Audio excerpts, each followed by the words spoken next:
I done woke up, slept on me, trying to eat with vultures. Y'all look frail, let me feed the culture. Can't get full of the lead and coke, huh? Still sober? Y'all OD, follow me. Where the rain follow me. King, yeah, I know the king. Martin Luther King. You ain't really on the throne, boy, you in a dream. Wake up, y'all don't want it. Down to the white, I better put Milo on it. And let's soon Chico Milo, homie. And if I'm scared, I guess I don't know it. Cause I'm still going still right where the heat at. And where I ain't supposed to be, that's where I be at. And I spit that, sit back, listen to the truth while the sky crack and the Lord gets back. Or somebody wants some get back and they click clack, leave you been back, looking at this intact. Never left, but I've been back, cross on my big neck, and I don't rap gospel, I live that. But I'm nothing but a give it. You see me in the club, funny, you was in it. Skip a cosign, shout out to the homie Kendrick. And all I hear is crickets when I run into the critics. Oh well, show tells me a lot when they tell me to rock. Keep my eyebrows raised, smell what I'm cooking. And the sales may drop, yeah, the mail may stop, but they ask for the truth. The heart beats just a little faster right now, doesn't it? As they stand alone right now. No cornermen. They're just ready to make the ring walk for the biggest fight that boxing can. Keep your hands up, keep your chin tucked. It's the one and only Ghost with the shadow in the front. And I hope y'all having a blessed night. Let me check this audio real quick, like always. Is we good? We is good. We is good. We is good. All right, man. Gonna talk about a couple of things. First off, I hope everybody had a good holiday, man. If you chilling with people, man, family, you know, keep your family close to you, man. You know, holidays, you should be with your family anyway, you know. So if you with your family, what's going on? My guy's name is Crip Killer. Oh man, this dude already. We didn't even start. What's going on, bro? Hope you have a happy holiday, man. For real.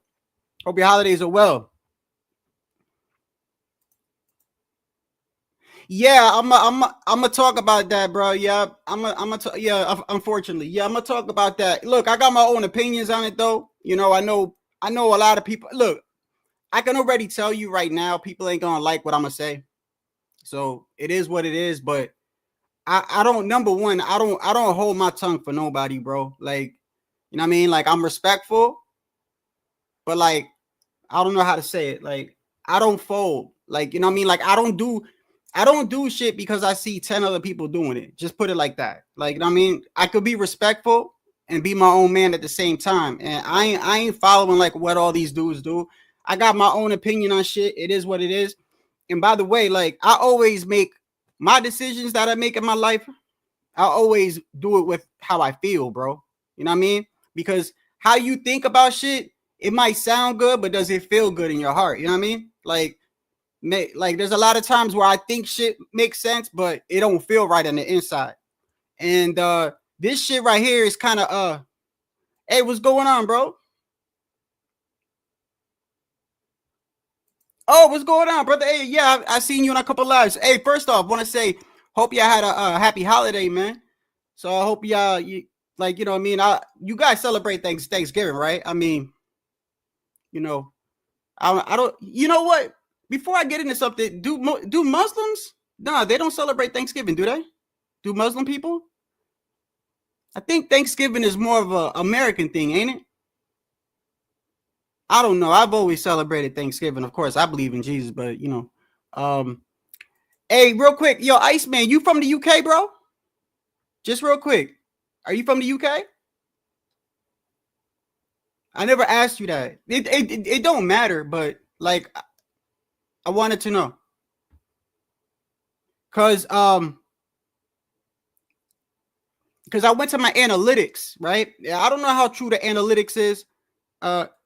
Yeah, but look, not to get into it, bro, but Jesus is a prophet, and like, you know what I mean, to Muslims, like, so but anyway, man, yeah, look, I hope you had a good holiday, man. You know, spend it with your family, man, and eat. Yeah, I want to tell you like this, bro, straight up, before I get into anything, bro, I ate this cake. I don't eat a lot of sweet stuff, bro. I don't.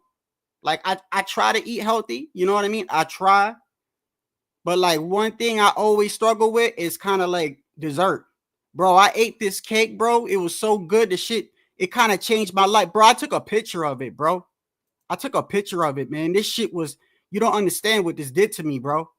This shit, chocolate and peanut butter, bro. Yo, that shit was huge, my guy, huge. And I put some whipped cream on the side.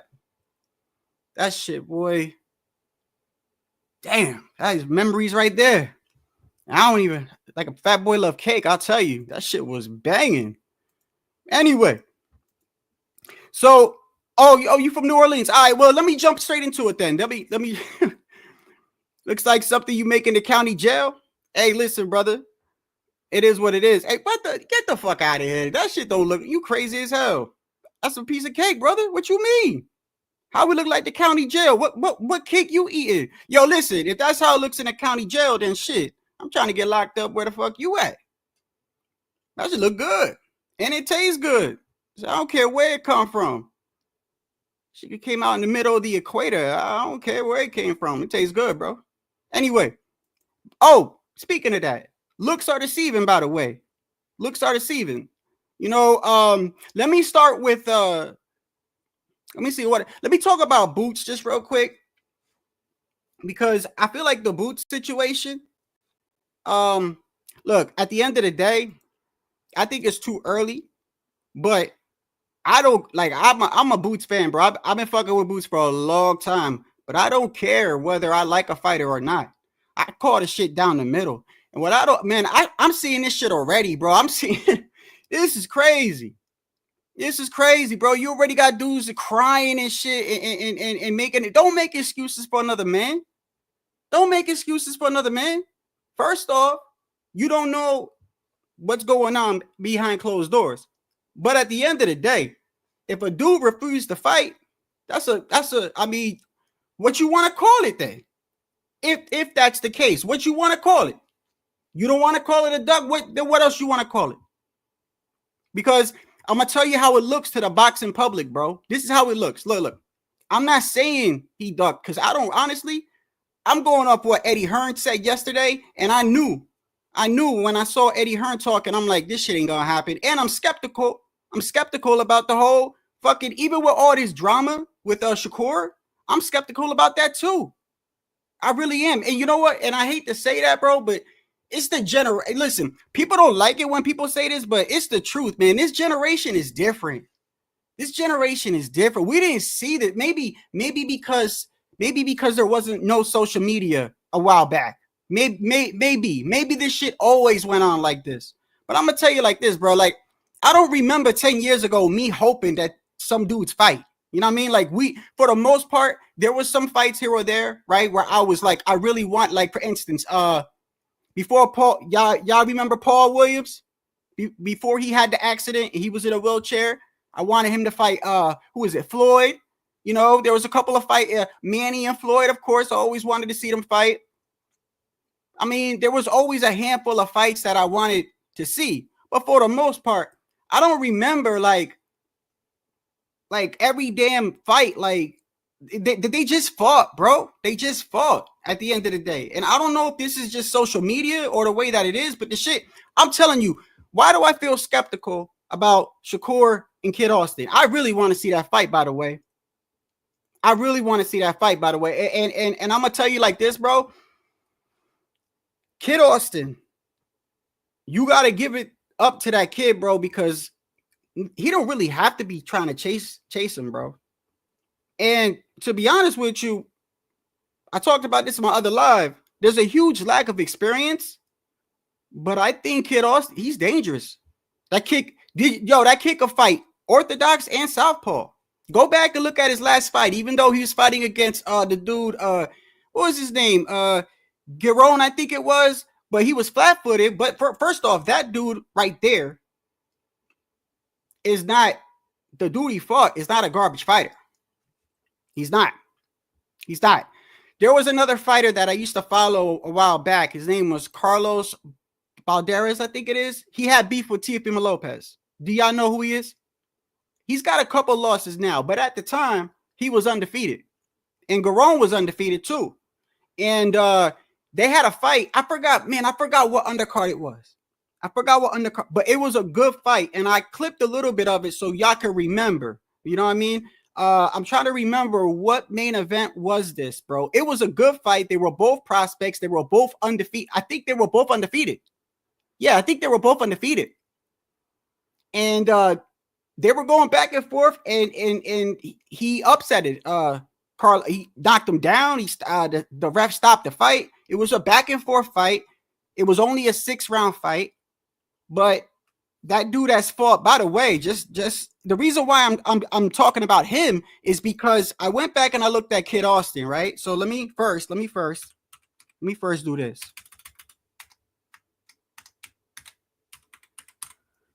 Man, that cake was good as hell, man. I got another slice in the fridge. I don't even eat sweets like that, but that shit got me all. That shit got me. Damn. It's like I'm in love. All right, so let me see. Negron. All right. Now, by the way, so he's fought some good fighters. Okay, he fought Floyd Schofield, obviously, right? He fought Michelle Rivera, that dude that looked like Ali or calls himself Ali. He fought Carlos, the dude I'm talking about. He fought Giovanni Cabrera too.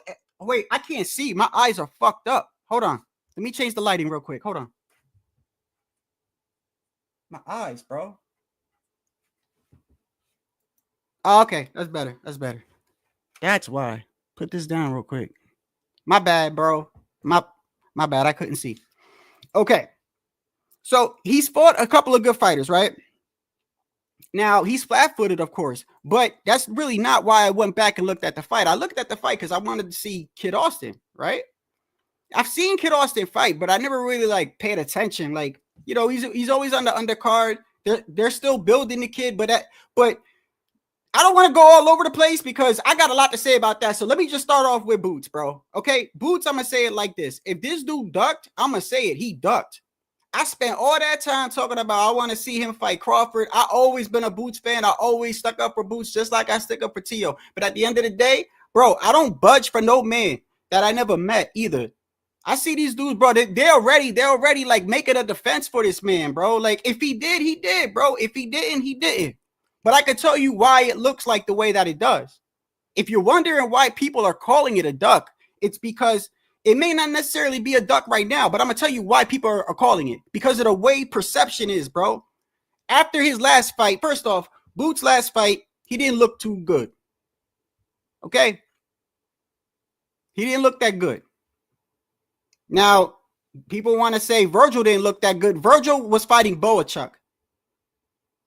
Boachuk and Karen, to me, they're not like exceptionally that far different, but Boachuk was a champion. And that was like fight, like that's a contender for fight of the year. All right. Boots, he still won, but it was a rematch. Right? Usually when people have a rematch and they won the first fight, the reason why they're rematching them is because they're trying to, because it's questionable. In this case, it was different. In this case, I believe the sanctioning body ordered it, right? But people still was questioning Boots from the first fight because he couldn't cut off the ring, even though he won the fight. But usually when there's a rematch, right? The dude that won is trying to make it easier the second time around to show people like, yo, this shit was close, but hey, I had an off night. Look, I could beat this guy anytime. Lennox Lewis did that. Lennox Lewis, when he would be introduced in the ring, they would say, the man that beat everybody, I think, how did they used to say it? They used to say, I talked about this in my last live. They used to say, even though Lennox Lewis had like 2 or 3 losses, they used to say, the man that beat everybody he's been in the ring with. They say that because his losses, he immediately got a rematch and made it look clear it wasn't even close. So usually when a person fights them again, it's supposed to be easier. It wasn't easier for Boots, bro. It wasn't. He was getting hit a lot more than usual. Boots always gets hit. He doesn't have the greatest defense, but you know, what I like about Boots is that he sacrifices some shit to give us action. You know what I mean? I'm not saying it's the smartest thing to do, but you got to admit that shit is exciting, bro. Boots is exciting. Virgil is exciting. Because they try to hurt you when they fight. You see what I'm saying? That's the type of fight that I like. I like counter punchers, pressure fighters. I like an action-packed fight. There's nothing wrong. There's nothing wrong with the slick trying to outpoint you style. Because to me, that's actually harder to do. It's harder to not get hit and hit somebody and win on points and hardly get touched. Like that is kind of harder, but it's not so much fan-friendly sometimes.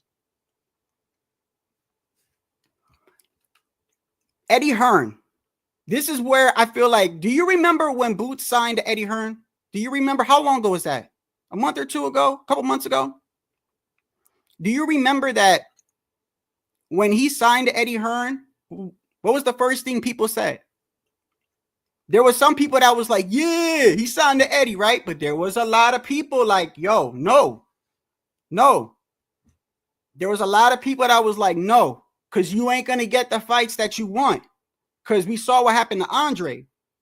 Don't forget, Andre was with Eddie Hearn too. Did Andre get the Canelo fight? Not saying Canelo would have gave it to him. I'm saying, did Andre, how did Andre look under Eddie Hearn? Name me the guys that Andre fought, unless you're an Andre fan. I don't have anything against Eddie Hearn, but promoters get in the way of fights, bro. They get in the way of fights. And I don't care what anybody says. Oscar De La Hoya, low key,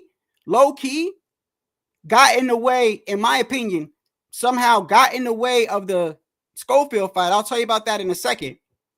Even though this is totally different.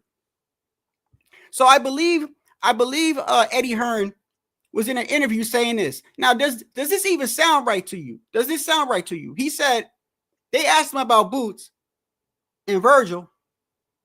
And he said, well, the fight was brought to us. I'm going to play it. I believe he said something like, yo, the fight was brought to us at 147. But does that even sound right? So does that sound right to y'all? Everybody knows the issue with Virgil Ortiz, right? He had to pull out of the Stanionis fight like 3-4 times. Well, Stanionis one time, I think it was for appendicitis, but the other 2 or 3 times was because Virgil got that condition, and I forgot what it's called. Y'all can help me in the chat, but he's got a condition where from exerting yourself too much, and he had to move up, bro. And even when Virgil moved up, he almost didn't make his next fight. I think he had to call off that fight too, or he didn't make it. And they had to do a catch weight. They went ahead with the fight anyway. So everybody and their mama that's a boxing fan that knows even this much about boxing, that follows boxing, knows Virgil can't make 147. So when Eddie Hearn said the offer came to me at 147, I'm like, that don't even sound right, bro. Why would Virgil do that? Why would you? First off, that would be dumb as hell. Not only can Virgil not make the weight, but even if he tried to make 147, he would damn near have to kill himself. So it doesn't even make any sense, bro. My honest opinion, Eddie Hearn signed Boots, and I believe he signed SHAKUR too, right? Did he sign SHAKUR? Eddie Hearn has had a bad year as far as a lot of talent that he has, upcoming talent, have taken L's, right? That whole Frank Warren event that we saw, Eddie Hearn versus Frank Warren, it was a clean sweep, bro. He didn't, not one fighter. That was the first time, by the way, that's the first time I ever seen anything like that, where one promoter has 5 fighters, another promoter has 5 fighters, and they do an event like that. That shit was cool as hell. And at the end, not one fighter from Eddie won, bro. It was a horrible night for him. Boots is a commodity to him, which I don't blame him. You know, Boots right now may not have the following that people think, but he will. He will. I truly believe that he will. And I think Eddie sees that. And just like Oscar, let me get into Oscar real quick. Y'all saw what Oscar said in regards to the Schofield fight, right? And then he deleted it. He deleted it because now I don't know Schofield's father's name. I don't know his name. So I'm just gonna call him Schofield Sr. Is his first name the same? Regardless. Schofield Sr. As you all know, we know what's going on with this situation. They showed a video with him smacking a woman and shit from like 2 years ago. As far as the situation goes, bro, look, man, if you put your hands on a woman, you choke out a woman, like, to me, I've been through this 1,000 times. I feel like, you know, that's a pussy shit to do. However, this is kind of ironic. This is very ironic what I see people doing, because a lot of the people that are showing these videos, right, or they're showing these videos, but at the same time trying to pump up Shakur or pump up Tank or whatever, right? Not forgetting that Tank is on video beating the fuck out his baby mom. Shakur is on video, I believe, beating up a woman too. Did he not? Didn't they both got incidents where they beating up on a female? So I don't know what that was supposed to do. I don't know if that's supposed to, like, why you think Shakur was so quick to say on X, I don't talk about people's personal, because he knows the moment you say something, they're going to say, Shakur, you was on video too. So of course he's like, nah, bro, I don't need to talk about that. I'm going to beat his ass though. I mean, it's good for promotion and everything, but the shit was 2 years ago. I don't know what happened. I'm not condoning nothing, but I'm just saying, bro, I just feel like a lot of these people, they do shit for these fighters, and it's weird to me. It's weird. Like, some of this fandom shit is weird. Like, some of y'all go overboard. Look, I'm a fan of a fighter. I ain't afraid to admit that, all right? There's certain fighters that I like. Bro, I'm definitely not gonna change my integrity. I'm not gonna look like a fool or a dick rider for nobody. I don't care if I like you or not. If I like you and you do something that I don't like, I'm gonna tell you. I don't like that you did that. I ain't just gonna say nothing to you because I like you. Like, I don't operate like that. I never operated like that. I criticize Tio so much, people think I'm anti-Tio. No, it's because I do like Tio. And I'm glad he signed with Canelo, by the way. That's a different story. We'll get to that topic in a second. What's going on, HOD?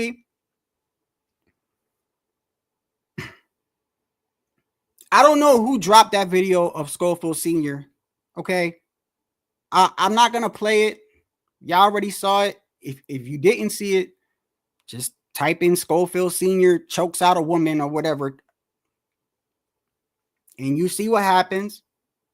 I don't know what that has to do with Shakur and his son fighting. I don't know what that has to do with anything. In fact, it ain't even like Floyd the fighter choked out a woman. His father did. Yeah, like, this is just it's weird to me.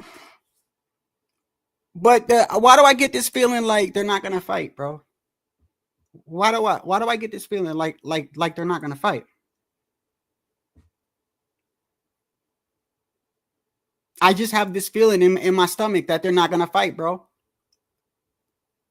You know, shout out to Punch. I think he did an interview with Shakur, right? I'm gonna be honest with you. That was the first time. Bro, I stopped watching an interview. That was the first time I stopped. Like, when a fighter's talking, I usually listen to what they got to say. That was the first time I left. Because Shakur is weird to me. He's very weird to me.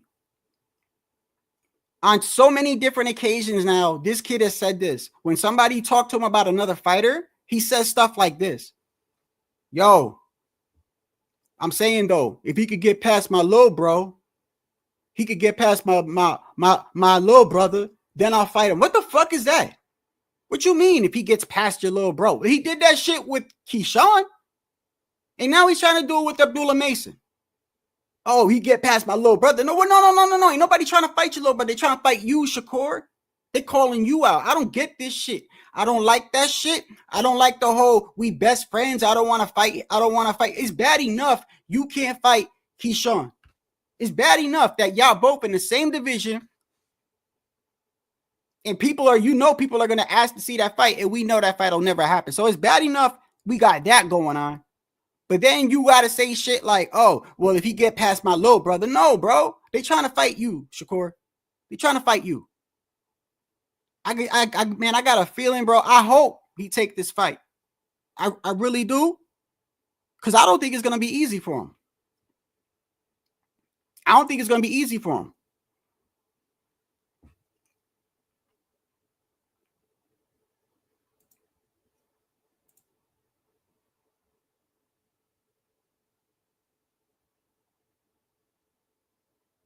I don't understand your comment, HOD.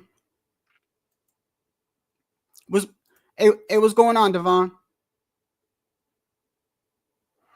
No. I mean, you know what it is? It's just like I feel like some people don't think, bro. They don't think. Like, you're over here trying to shit on another person or put them down, right? For somebody that you like, right? But yet the person that you like did the same exact thing, if not worse. It's like these people don't even think before they do shit. Like, you know what I mean? I don't care as long as they fight. I'm just trying to see a fight. I'm trying to see a fight. By the way, I'm looking at Floyd Schofield, and that kid, you know, listen, I know who his opponent was, all right? The dude is not Shakur. He was a flat-footed Mexican. But you could still, it tells you a lot. You could still look at a fighter and learn a lot from that fighter. Even though he didn't fight Shakur, you could still learn a lot, bro. And, you know, looking at his last fight, bro, HLD, come on, bro. This is the shit I'm talking about. You want me to go all the way back? Why don't you just write it again, brother? How about that? How about you do? How about you just write it again instead of me going back and searching and shit? I'm gonna stop the show for HLD. I fucks with you, but you be bugging. Hold on a second. First, let's get into this real quick. Let me get into this.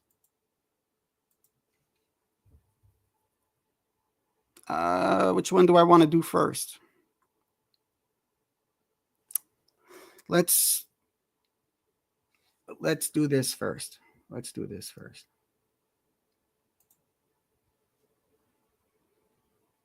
Okay. Let's go here first. Cause I don't know. By the way, did Eddie Hearn do an update today? Does anyone know? Did he do like an update with anything? Because the interview that I saw, just by looking at his interview before I play it, I'm not going to play the whole thing, but just by looking at it, I can tell we weren't going to get the Boots fight. And by the end of it, I kind of felt like we might not even get the Shakur fight.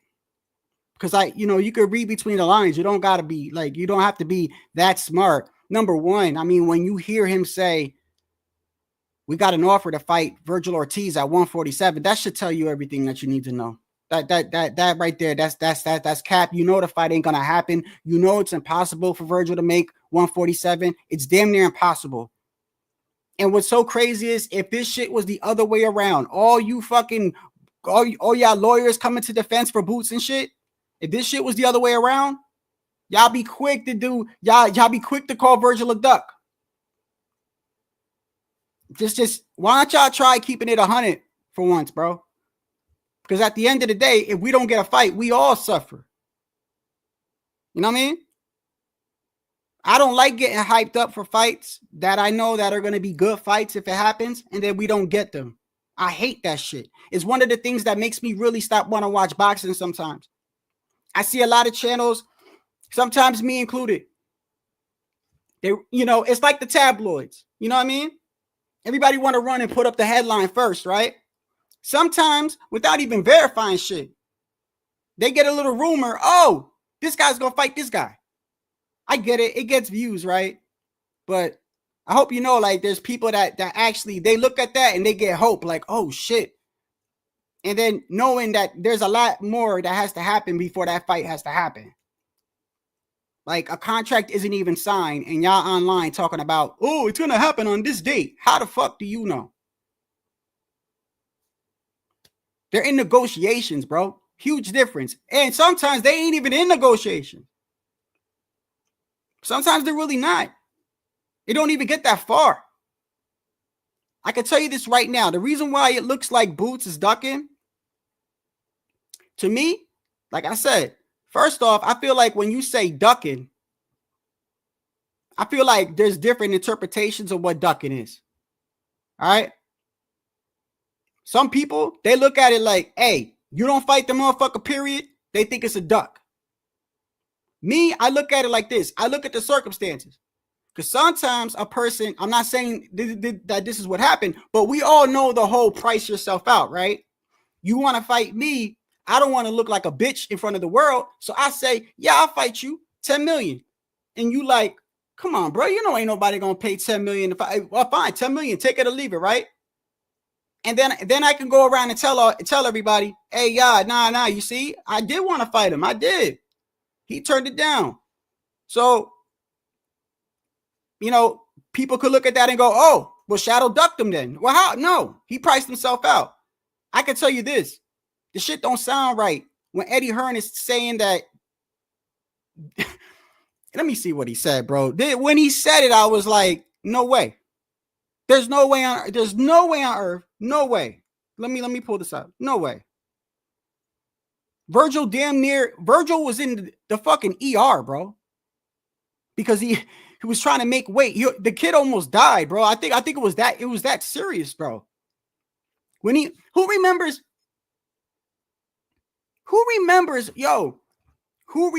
when Stanionis and Virgil, was it fight week? I think it was fight week, right? When we thought they were finally gonna fight, and then on that week, Virgil had to pull out again. And everyone was calling him a duck then. They said, oh, he ducked him and this and that. And he literally had a good reason, which was a medical, like, you know what I mean? But that alone should tell you this kid would never make 147 again. So when I hear his promoter, Boots promoter, saying, well, they offered it to us at 147, somebody's lying. Somebody's lying, or somebody got something wrong. Something ain't right. Let me see if I can find exactly where he said this shit at. And I saw this shit yesterday. I feel like if it's Ian, Frank Warren, and a while back, you know, Vladimir's Vladimir, and I don't think he's just as easy as just putting the gloves on and going back and having the same rhythm and time 5 or 6 years ago. And he weren't very happy about it. Virgil won't fight there. He's moved to 150. Maybe it's we have been in discussions. Obviously, happening maybe Feb 22nd. Here it is right here. Here it is right here. Okay, let me get this up in the big screen. Don't hold the record anymore, but he holds the memories. Is Virgil Ortiz versus Boots Ennis happening maybe Feb 22nd? Maybe it's we have been in discussions. Obviously, Boots would rather fight at 147, but Virgil. Just stop right there. Come on, bro. Come on, like seriously, like that. Why would you even entertain this shit? Virgil won't fight there. He's moved to 154. I think there will be an announcement very soon about February 22nd. Now let me tell you, without even waiting, how do you feel so far? Look at his body language. They're asking him about the fight, and look at how he's in. Like, does he look like a promoter that's like, yeah, we about to give you the fight of it? Does he look like that, or does he look like he knows this fight ain't gonna happen? It's almost like when you're asking when you was a kid and you're like, Mom, can I sleep over somebody's house? And let her, fine. Like that's like leave me the fuck alone. Go ahead. Like, but I really don't want you to. That's what that shit sound like to me. Virgil won't fight there. He's moved to 154. I think there will be an announcement very soon about February 22nd. The problem is it's Thanksgiving today, which is not easy. It's like me trying to negotiate a deal with a UK fighter on Christmas Day. But we like the fight, but we also Boots really has to make the decision. Do you get rid of the belt or do you move? And I don't know which way it's going to go. And okay, so right there. And there lies the issue why people think Boots is ducking. Because he himself came out and said at the end of his last fight, I'm moving to 154. Did he not say that? I didn't say it. He said it. He didn't like his performance. The first thing he said is, hey, I think it's about time I moved to 154. And by the way, I said this on the night of that fight, by the way. Something didn't seem right to me. Because if you watch the you know how ESPN has blood, sweat, and tears, right? Sort of like when HBO had like the 24/7, you know, the shit where they actually like follow the fighter before the fight, you know, kind of promoting and shit, right? If you look at that, I forgot what it's called, but Bam Rodriguez went to Philly, right? And him and Boots are friends. And in the lead up, you see Boots like, hey, bro, Bam is my guy. I like his style. You know, I'm gonna show him around Philly, right? I don't know if you know which episode I'm talking about, right? In that, he's clearly saying, yeah, you know, my goal is to get undisputed at 147 and then move to 154, right?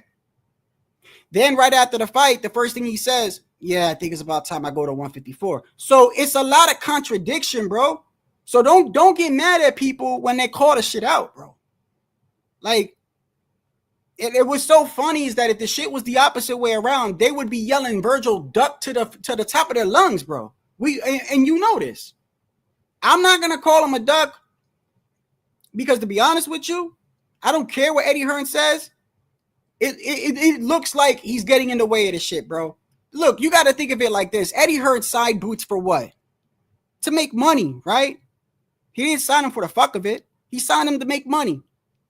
So how does Boots' stock look if he fights Virgil and loses? And I don't care what any one of y'all, bro, I'm seeing a lot of, bro, everyone that's like, yo, Boots will beat the fuck out of Virgil, then what's the problem? Once again, just like I did with Boots and Crawford, everybody was like, oh, Crawford stops him in 4. And I said, yo, what's up then? Let's see the fucking fight. I'm doing the same shit right here, bro.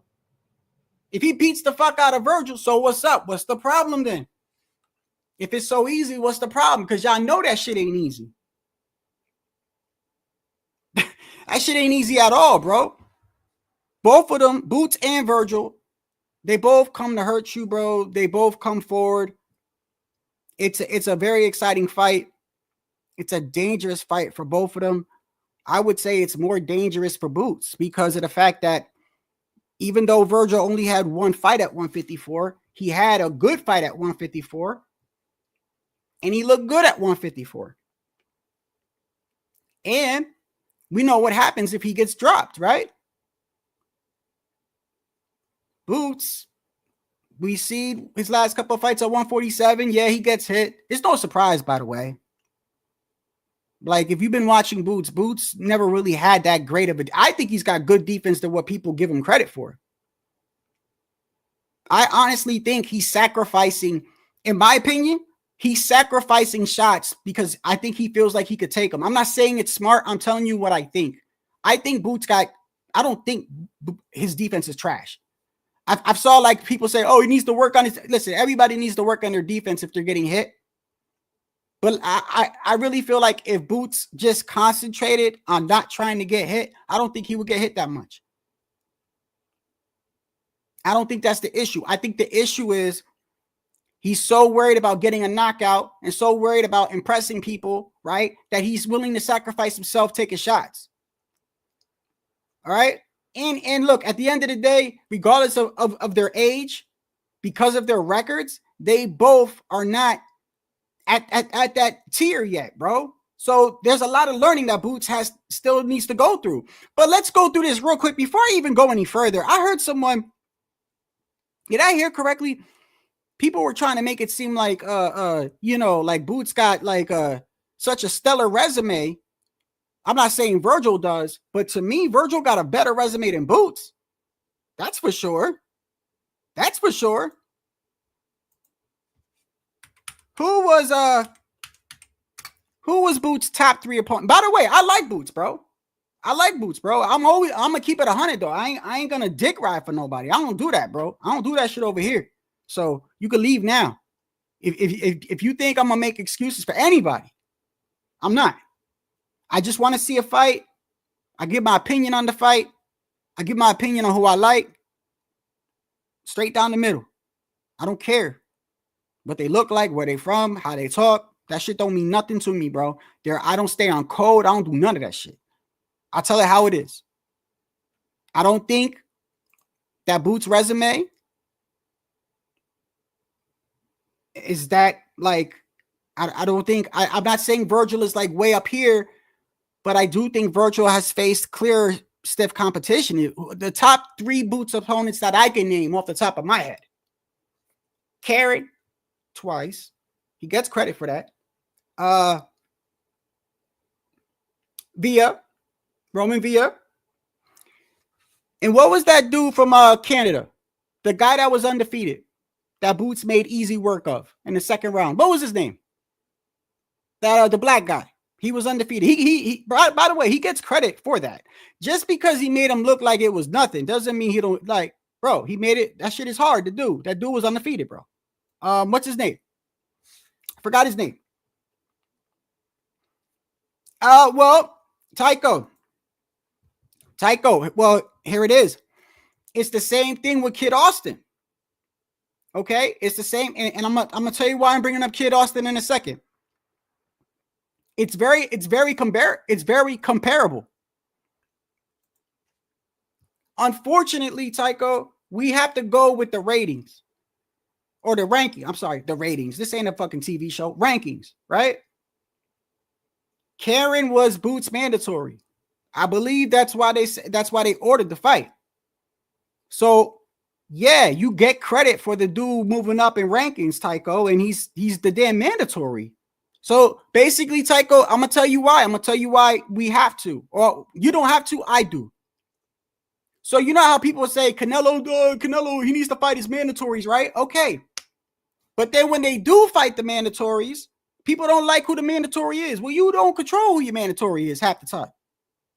So Karen worked his way up to that spot, bro. So yeah, he gets credit for Karen. He does. And Karen's not a horrible fighter. He's just not known. But if I look at the top 3 fighters that Boots fought, Villa, Karen, and what the hell is his name, bro? Somebody help me out. Who is that? Can't. All right, now I got to look it up. Who's that? Because if I don't go on, I'm gonna go crazy, bro.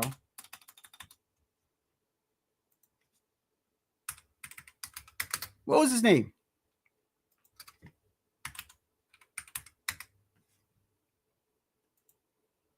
No. That you talking about Crawford, HOD. Custio Clayton. Y'all remember that? Custio Clayton. That dude, he was undefeated, and I don't know if he was champion or not, or intern champion. He gets credit for that too. Listen, just because we don't like hear, like, there's a lot of fighters that we really don't have like a lot of like they're not out in the mainstream like that, but they're good fighters, bro. I'm not gonna trash a motherfucker because I don't really know him that much, or I've only seen him fight once or twice. If I look at him in the ring and I'm like, he's good, I'm gonna say he's good, Tycho. I mean, those are hit to the top 3 fights that he's fought that I could say is his top opponents. That is the truth. Or you could what's the other dude, the Russian dude he fought that fought Mikey Garcia? What was his name? Sergey Lipinets, right? Okay, so those are his top best wins, in my opinion, right? Virgil, on the other hand, people forget that Virgil, do y'all remember when he fought Maurice Hooker? I believe Maurice Hooker only had 1 loss at the time. That was to Jose Ramirez. Remember, they were both undefeated. That was a big fight, by the way. If you go back and look at that fight, that was a good fight. Maurice Hooker versus Jose Ramirez. That was a good scrap, bro. But at that time, Maurice Hooker only had 1 loss, right? And fought Virgil. I believe he fought Virgil. Did he not? Let me see. Or was yes, he did. He did. So he fought Virgil. I'm sorry. He fought Samuel Vargas, he's kind of like a gatekeeper. Let's keep it honest, right? But he fought Maurice Hooker. That's a good win. He fought Kavalauskas. That's the dude that Crawford beat, right? And I only think Kavaliauskas only had one loss. That was to Crawford at the time, right? What is Kavaliauskas' record? Yeah, he's only got 2 losses. He's lost to Terrence Bud Crawford and he's lost to Virgil Ortiz. Okay, so you got Maurice Hooker, who only had 1 loss at the time. Then he fought Kavaliauskas, right? Those are 2 good fighters right then and there. He's also fought David Avanesian. No, I'm sorry. I'm at the wrong. Sorry. Michael McKinson. He fought Kavaliauskas, Michael McKinson, Thomas Delorme, and Boachuk. Now, it's not a stellar resume, but it's better than Boots. It's better than Boots, bro. All right.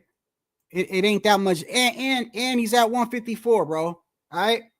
To me, it's more dangerous for Boots, right? Well, let me ask you this. Eddie says he has to make a decision whether he wants to drop the belts or not. Okay. I'm confused on what Boots wants, bro. Because it seems like, I have to be honest with you, it seems like it's constantly changing. First, it's a Crawford fight. Then, I want to be undisputed at 147, right? Then, after a bad performance, I need to move up to 154. And by the way, I think he was clear when he said that. I don't think he was like, I'm thinking about it. Boots, post-interview. Boots.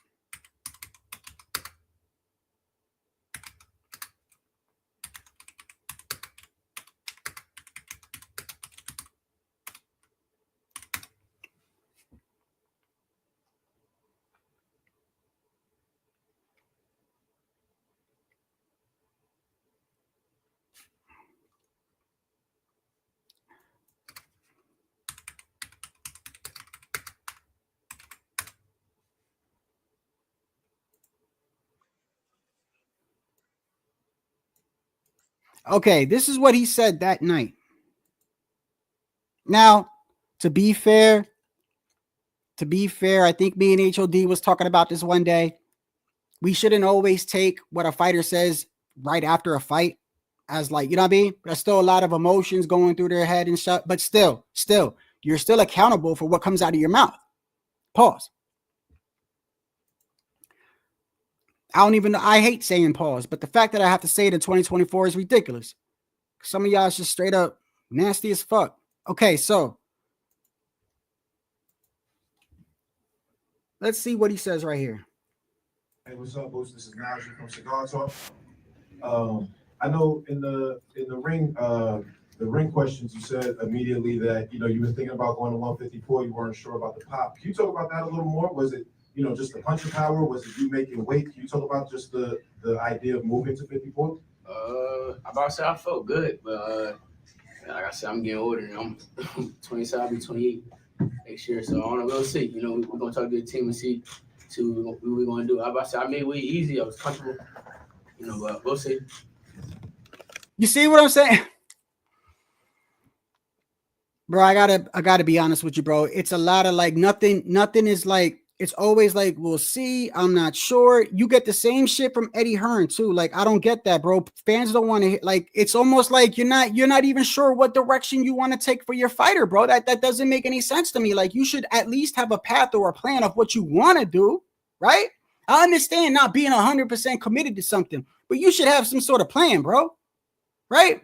Don't you think it should be like, okay, well, my plan is to actually get that belt or to become undisputed, or it shouldn't always be like, well, I'll talk to the team and we'll see, because you got your own promoter talking shit like saying, well, we'd rather fight him at 147, but it's Thanksgiving, or a lot of mumbo jumbo contract talk, bro. Listen, bro, at the end of the day, 147, it's not going to happen with Virgil. That shit 147 should have never came out of anyone's mouth in regards to those two at all.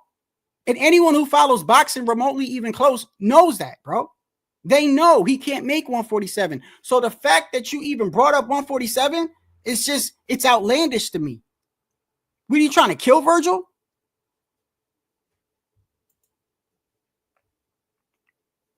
Right.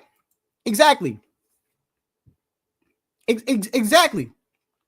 And look, man, I don't think Boots is afraid of anybody, bro. I really do believe that the promoters. Okay, so I'm gonna give you an example. I'm gonna give it now. This is not so much. Okay, it's not to the extent of Eddie Hearn, but I feel like Oscar De La Hoya is doing the same thing. Now, before I get back to Boots real quick, this whole Schofield thing. So, is it me? Maybe it's just me. Is it me, or does it seem like 20v1? What did Drake say? 20v1? 20 versus 1?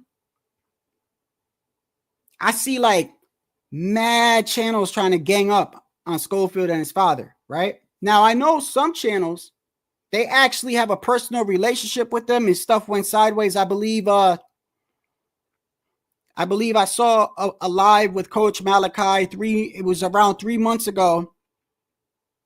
And Schofield Sr. got on there and was, I don't know, it seemed like to me he wasn't letting Coach Malachi talk or whatever. It went sideways and he said something like, "You've been to my house" or something. I don't know. So that's like kind of like they have like they know each other, I guess that's safe to say. So that I could kind of understand, like when you know, kind of like, but then I see like all these other, it's like they trying to like just shame a motherfucker, or if they're not shaming them, they're trying to say, "Oh, Schofield versus Shakur. Oh, come on, here we go again with this shit." I always talk about this shit, by the way. It's like instead of supporting the fight, instead of saying I want to see it, they laugh it off. They say, "Oh, it's ridiculous. Oh, he's gonna destroy him." Okay, so there's no problem then, right? We should be seeing this fight then, right? Now, I don't like bullies, bro. I don't like that shit, bro. It seems like that to me. When I see like to me, don't ask me to kick a man when he's down. That's how it looks like to me. There's I'm almost picking Schofield by default now. By default. Because I don't like people, just everyone ganging up on him, bringing up videos with his father from 2 years ago. Shit, what the fuck does that have to do with the fight, bro? It's got nothing to do with the fight. Nothing. Y'all got a personal gripe with that man. Fine. It is what it is. But just know that when you out there putting a video like that, Shakur did the same thing. Did he not? Did he? Or was it Tank that beat up on a woman? Which one? One of them, right? One of them. I'm pretty sure Shakur did. Didn't Shakur do something with like two other fighters? They were jumping somebody?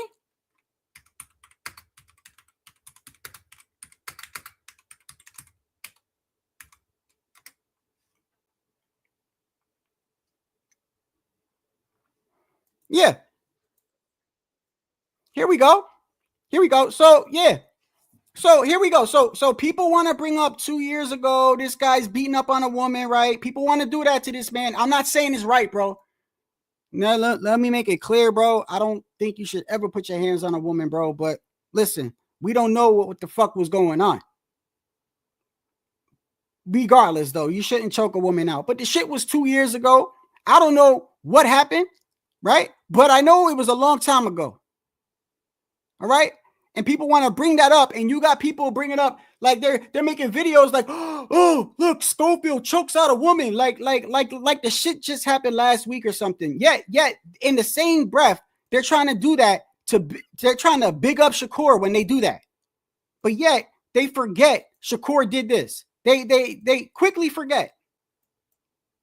Disturbing footage has just been released of Olympic silver medalist boxer Shakur Stevenson instigating a brutal fight with a group of people, which included 2 women. I've got the footage and gruesome details coming up. Hey everyone, I'm Devin Howard. Have you subscribed to The Fumble yet? If not, It shows Steven out celebrating his 21st, then I'm guessing it did. So here's what went down. Stevenson and Grayton apparently made sexually explicit comments to the group of people, resulting in a violent showdown. The security tape shows Stevenson throwing a punch at a man, and in the process, he roughly hits a woman.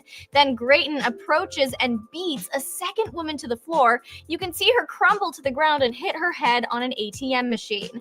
Another man begins to fight back against Grayton because, you know, he's attacking a girl, and Stevenson hits him from behind, sending him straight to the ground. Then the two men pummel a guy who's already on the floor. Another woman steps in and tries to get... I mean, that didn't look so well either. I mean, that how'd that look to you?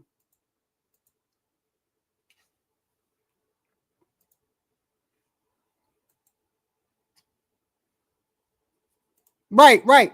But that's the whole point, Tycho, right? How long ago was that? That was years ago, right? That was before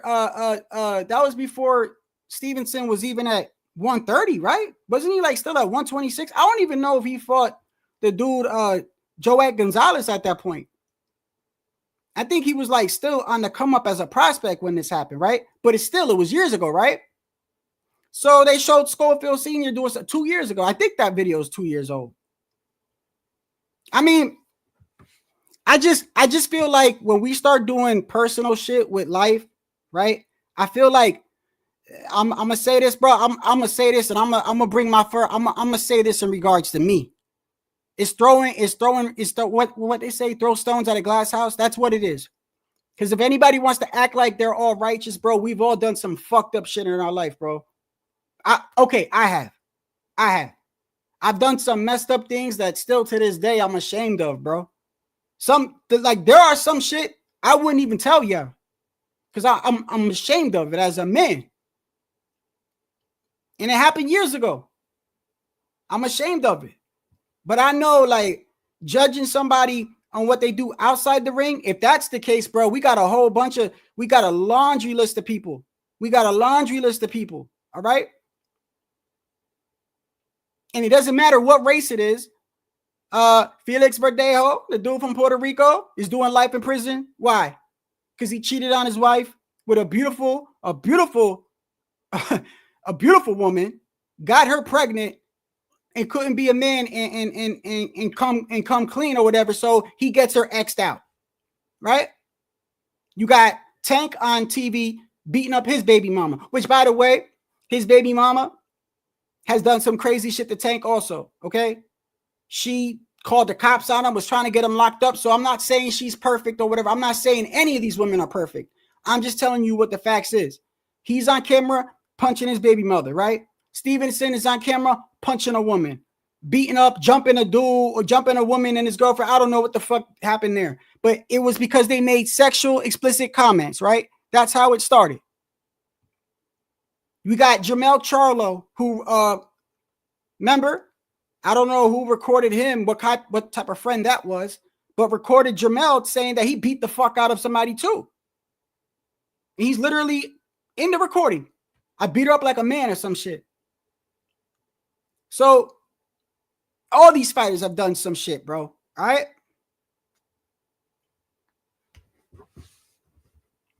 The one thing I want to focus on is the fight. And you know what? I wasn't going to drop the link. Look, I'll drop it for a little bit because I do want to hear what somebody probably has to say about it. But I'm going to say this, though. Before I do that, I'm going to tell you like this. I do think Schofield is a threat to Shakur. I'm not saying he wins, but I'm saying he's a threat, bro. He's a threat. You know, this kid, I've only looked at a couple of fights, right? Let me make it clear because it's gonna sound like I've never seen him fight before. I've seen most of his fights, but I never rewatched it, right?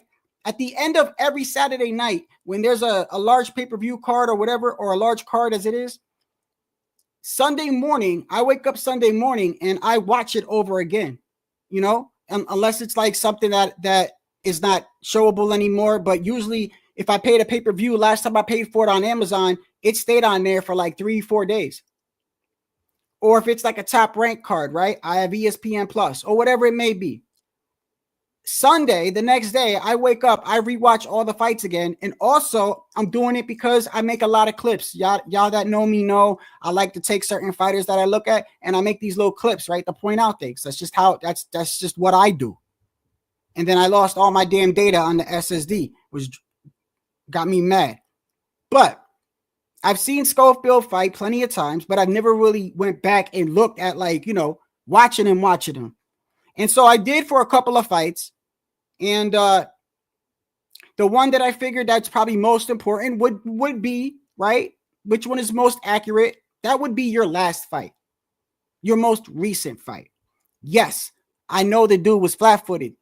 Yes, I know the dude is not Shakur. But I'm looking at what Kid Austin is doing, how he's moving, how he's throwing his punches, how fast he is, how's his defense, right? His punch placement. I don't need to see Shakur to see that. And this dude was a Garone, by the way.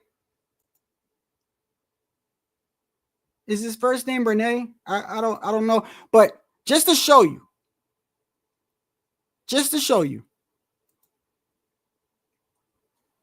Hold on.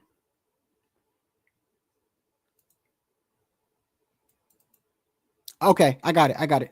Let's go with These are two young fighters. Okay, just real quick. I clipped only a minute or two of this fight because I don't know if you guys remember this fight. But this was a very good fight, by the way. These were two prospects. They were undefeated. Balderas is the prospect here, but he's the older man in the ring. He's 23, as Jimmy Lennon mentioned. And that's the dude that Kid Austin fought last, right? Now, this was an upset because the dude on the left, he had beef with Tio at the time too. He was a good he's still a good fighter. I like the guy. But I don't know what happened to his career. I don't know if it's been mishandled or whatever, but he was a pretty good fighter. And this was a good fight. Very good at 60-80, 20 years old. So, turn pro. So I'm just going to show you how this fight went real quick. It's only a minute long. At the age of 60.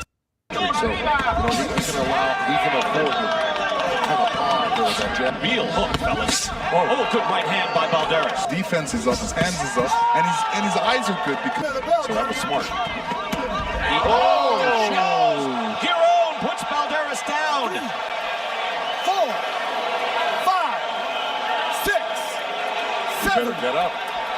He is clear-headed. No, is he making he can't make it. He can't make it. Can he take a step? No! Hands up. Walk towards me. You're going to continue? Time in. Time. Corona. Body shot. And then he comes up with a left hook. And, you know, Balderas had that right hand up again, but he wasn't blocking it. And that he knew that that bell was going to ring. Really hurt. You saw him right there. 1 minute. He is already holding on for dear life. Clear his head. He's very game. His eyes were wide. He looked focused. He eats another hook and another one from Sharon. See, it wakes you up. Yes. I would give him. He's taking it now. Go! That was that.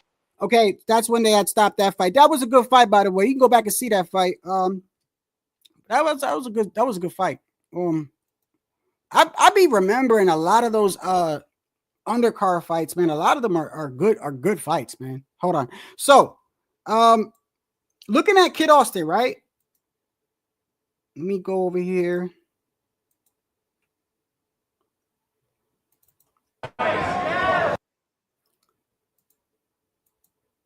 Okay. The one thing that I'm gonna say, bro, that I like about this kid, bro, that I noticed right away, is this kid it's almost like Crawford in a way. It's weird. So look, he starts out the fight orthodox. Hearn, the one pushing the pace. He's on the front foot, but he's getting hard jab, very fast jab, hard jab. Whip with that left hand. That snapped him back. And it all started with that jab. You saw Hearn nod as if to say, man, you've got a really good jab. Now look, round 2, he comes out southpaw. Right away, he changed stance. Whoa. Huddled. He's being out. And he's fast. And he's got dog, and he walks forward. And he could take a punch.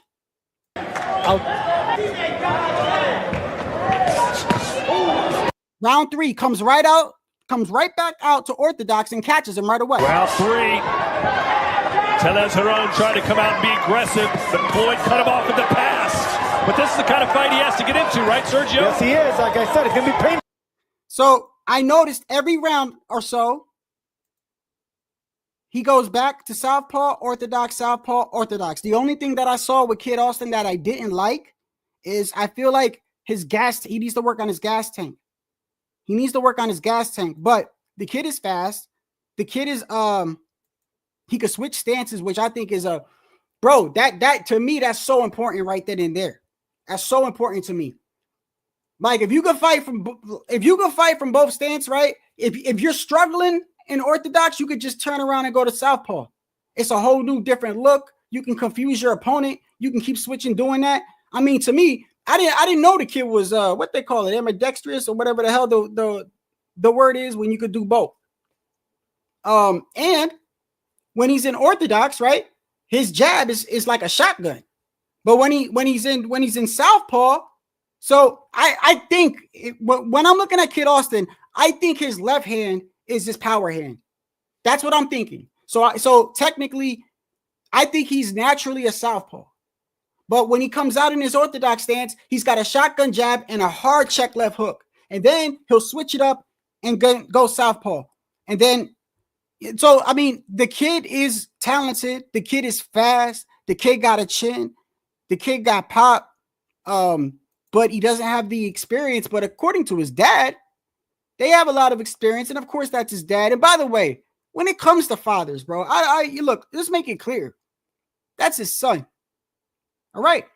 We've seen we all know how YouTube looks at the dads. They think T.O.'s father's crazy. They think Bill is crazy, right? Angel Garcia is crazy, right? Floyd Sr. is crazy, right? Bro, when it comes to your son, like, that's like, you're gonna, I don't know. I know how my father was before he passed away, and he was the same way with me, bro. All right. It was like, no, that's my son, right? It was like, I was like his pride. So it's like, you got to understand, these are kids. These are his son, right? And people say, oh, well, the father's writing a check that his son got to cash. Yeah. Well, isn't that how it works? I mean, isn't that how it works? I mean, it's the fight game, right? So you're going to say things. You're going to say your son is the best. You're going to say your son is this. You're going to say your son is that. And at the end of the day, you're right. Your son does have to cash that check. We've seen it happen over and over. Angel Garcia, that didn't stop Angel Garcia from doing what he's doing. That didn't stop T.O. Sr. from doing what he's doing. That doesn't stop even Bozy with Boots. Even though he's a little bit more relaxed, but he low-key be saying some shit too. He be low-key saying some shit too. When people say, oh, well, your son got hit, right? Oh, that's part of the plan. Like, no, that shouldn't be part of the plan. It almost sounds like Bill, when Bill told Devin to eat those fucking straights from Loma. Like, that was literally their game plan. Man, that was crazy to this day. I don't, but like I said, we've seen fathers say crazy stuff, right? Did T.O. Sr. say to T.O. in the corner, hey, we're going to get ice cream after you win? Didn't he say that?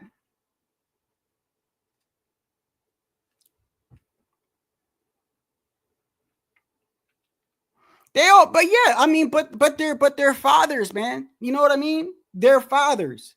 And that's why, like, first off, I'm always gonna be biased when it comes to a father, because I lost both my parents. So first off, let me say this, by the way. Y'all that had a holiday, not for nothing. Like, I ain't trying to be all cliche on you. I'm being dead ass serious, bro. I'm being dead serious.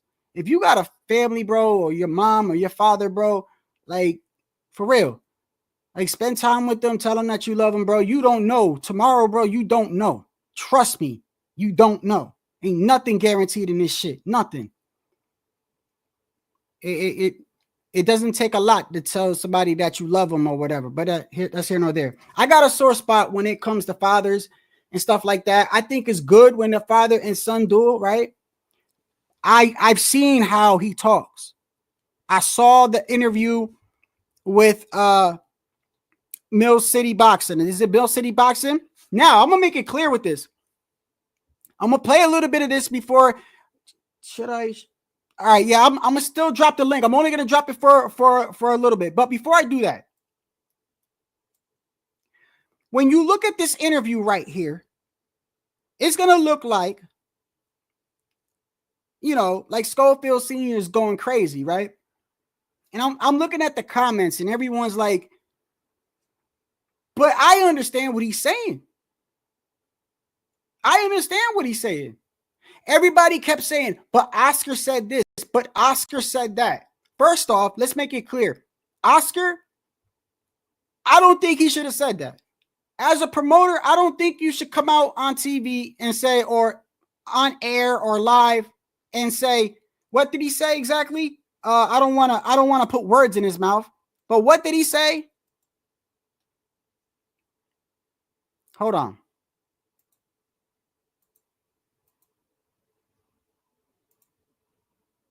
I don't want to mix up anything that he said. So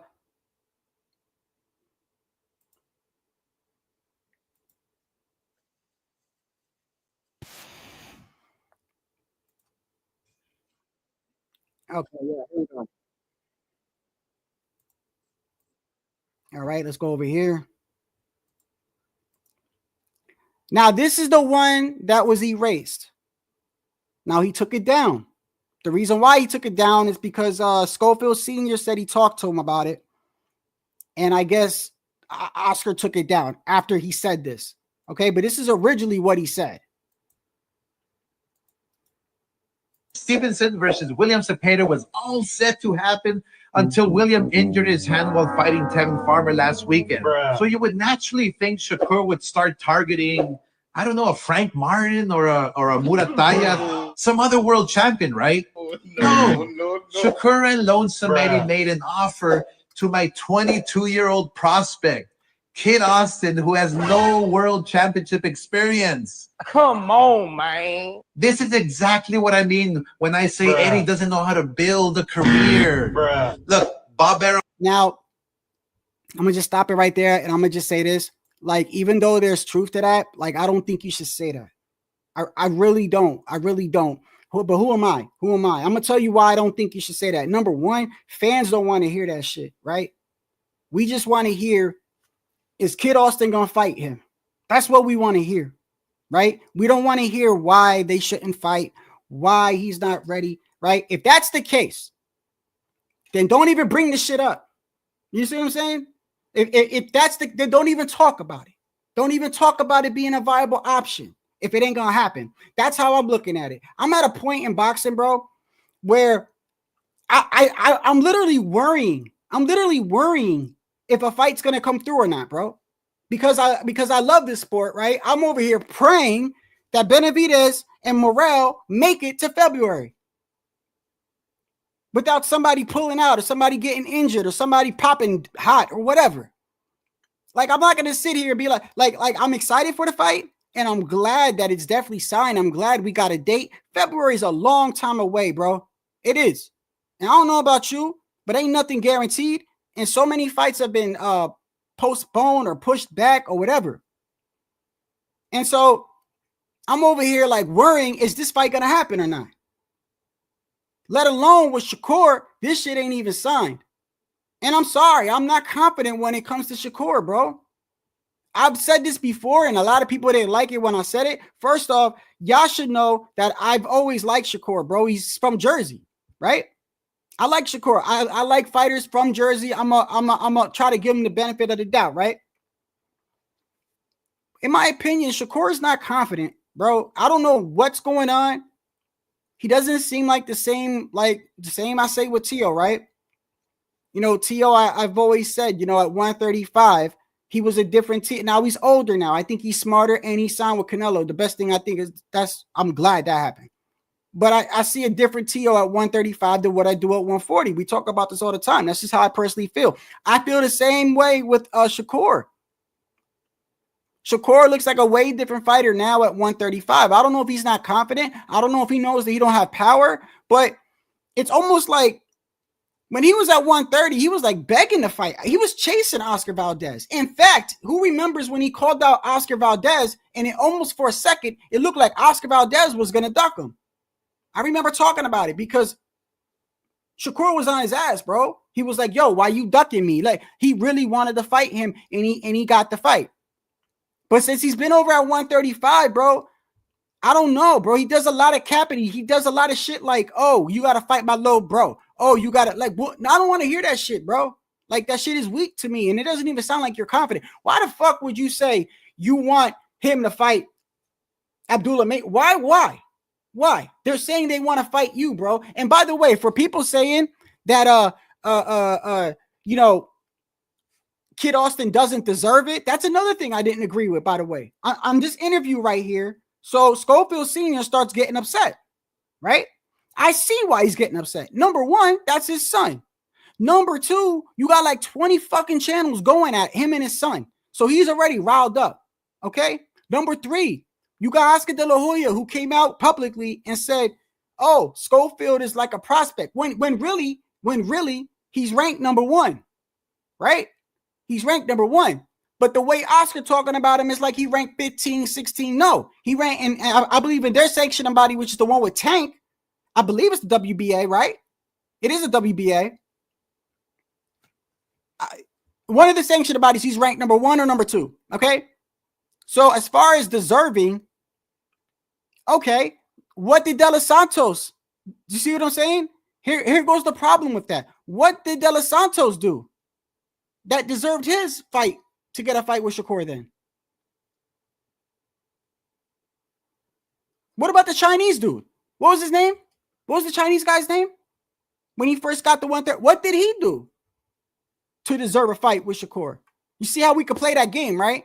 Like, if anything, Kid Austin did more than De Los Santos. As far as like rankings and shit goes, De Los Santos now is like 3 or 4.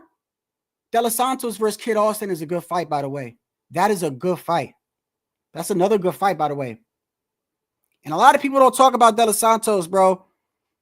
That guy's dangerous until proven otherwise. He had Shakur very hesitant. And he knocked out Arroyo.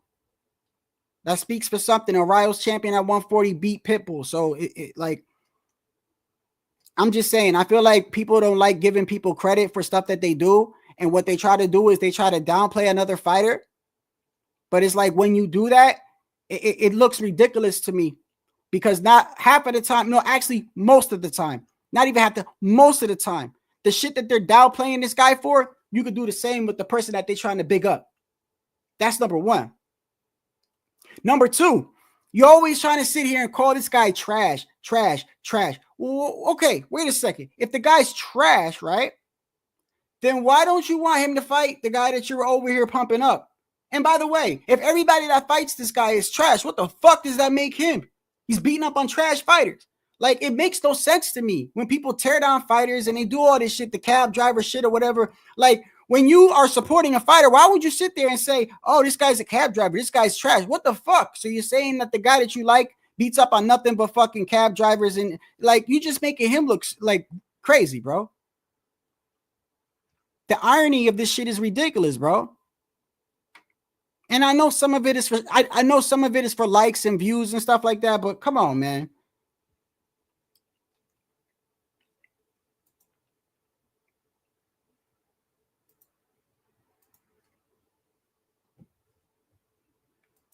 So right here, hold on one second. Let me get to where I gotta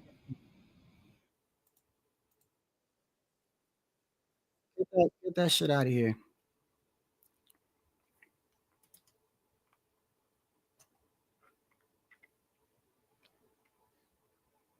Is this the one where they were arguing? I think so. Let me just make sure.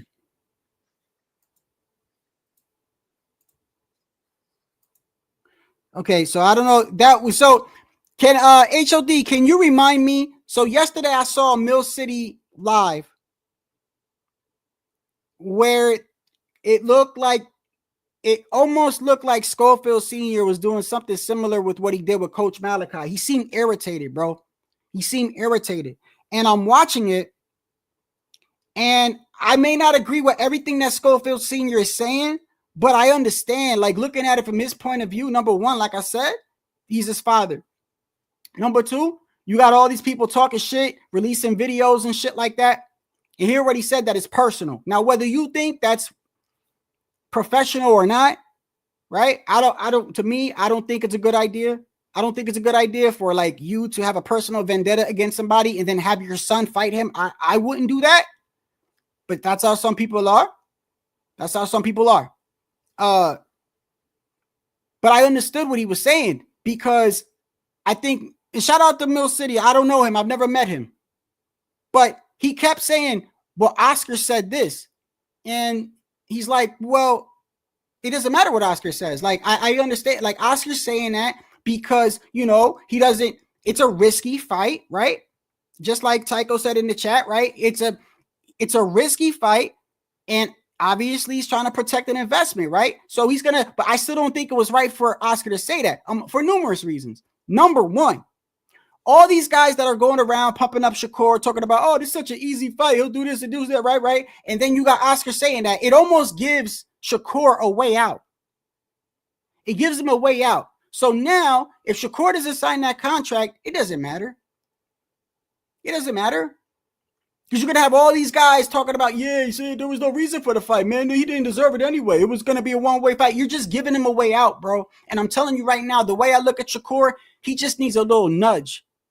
Like, when he's sitting up there with Punch talking about, oh, well, you know, yeah, I know he wants to fight me, but if he gets past my little bro, what the, like, I don't, that's crazy to me, bro. Like, what you mean? Little bro. No, he's trying to fight you. He ain't saying nothing about Abdullah Mason. He's trying to fight you. Like, this ain't the streets, bro. This is a business, right? It's a business.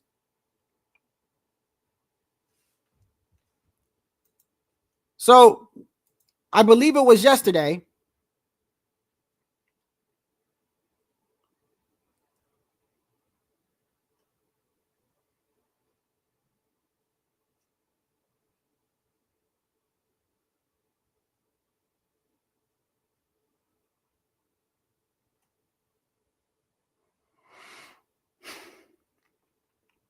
Actually, you know what? Did he take it down? Did he take that down? Give me a second here.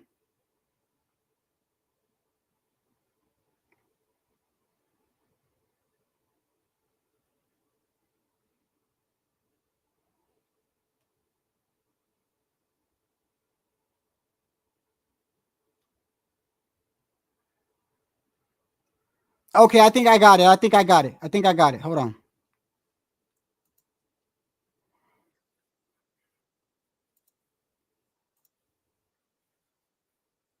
Yeah. Okay. Yeah, this is it right here. Yeah, this is it right here. Okay, I'm only going to play a little bit of it. But I see, like, I see people in the comments like, oh, his father's tripping, this and that. But, like, I understand what he's saying. Like, number one, he's frustrated, bro. This man is frustrated. And you got all these people coming at his son and coming at him.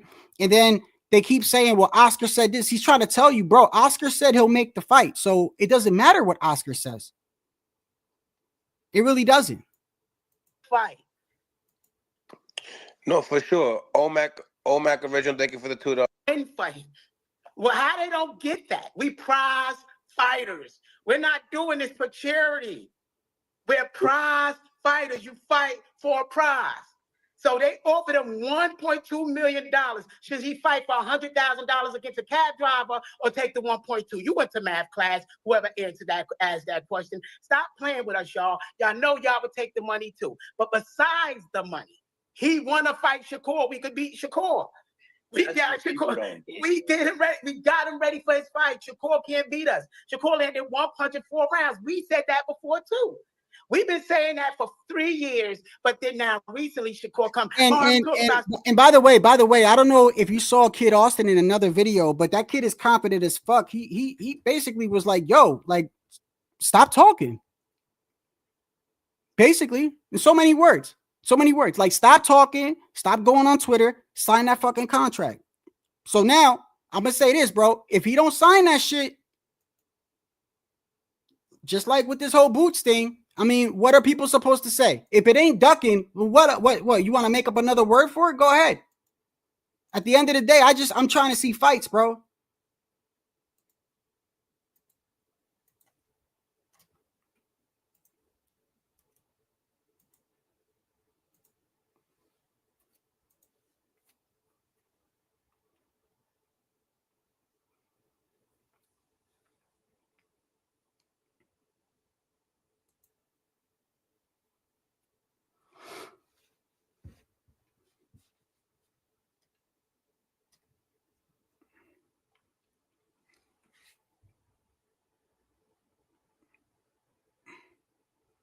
Let me see something real quick while I'm doing that.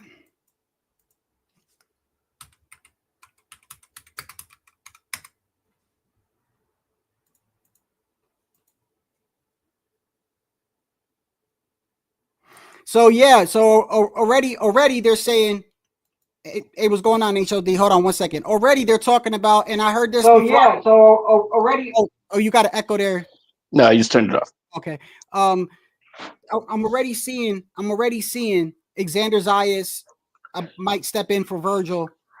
Oh wait. He already stepped in. He stepped in to fight Virgil. It's on Virgil. He's quiet now. So where you want to? Hey, first off, man, I hope you had a good holidays, bro. Yeah, man, absolutely, manito. You too, bro.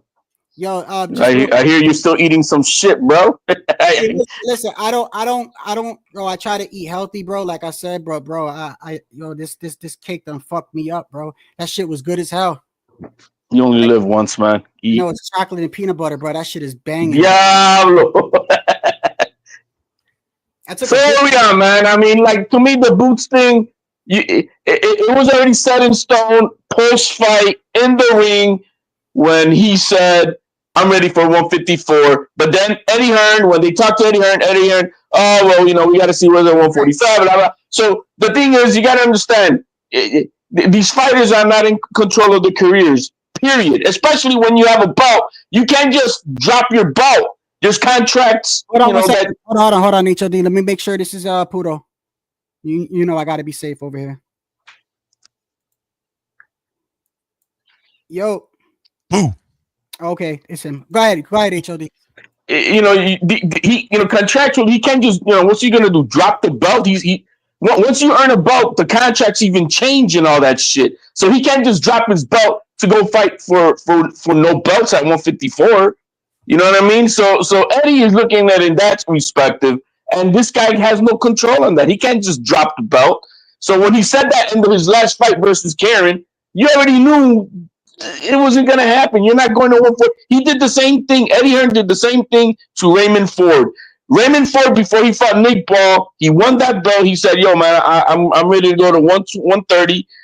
And guess what? Eddie Hearn came and blah, blah, blah. You're going to, the other fights at 126. It was to put him in the 5x5 so he could fight Nick Ball, where he lost. When we saw how he looked now at 130. He holds these guys too long because they have a belt.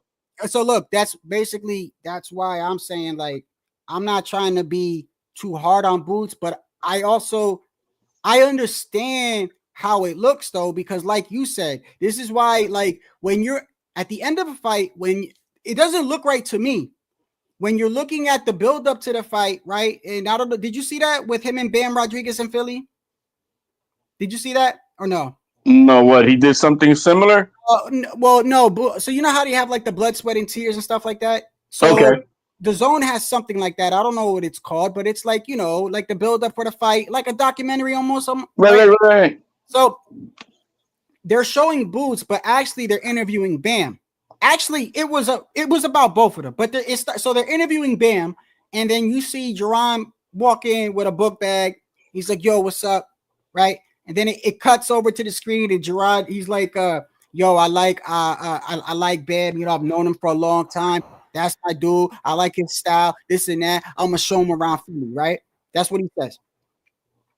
then as you watch it, they start asking him, like he kind of tells you what he wants to do for 147, right? They, like, look, Crawford's at 154, that shit in the past, but when I do move up to 154, I'll revisit that. But right now, I'm just focusing on trying to be undisputed at 147. So when you hear him saying that, and then right after a fight where his performance didn't look that great, and he says, well, I think it's time to move to 154. We'll see. And then you got people saying, oh, well, Virgil Ortiz in boots. And then you got his promoter saying, oh, well, he wants to fight him at 147. When you see all of that, like, yeah, but it was Eddie Hearn who sent that's Ortiz the contract. HOD. That's my point. My point is, when you know that the man is with Eddie Hearn, all right, he just signed with Eddie Hearn.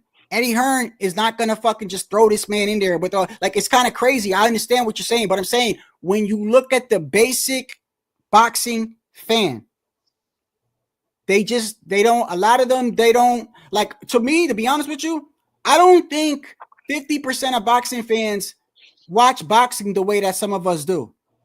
And perfect example. I brought this up before, but it's a perfect example. When Berlanga was gonna fight Canelo, right? You had a lot of people saying, like, oh, another cherry pick. But if you really pay attention to the situation, it wasn't. And I didn't even want the fight. Y'all know I was against the fight.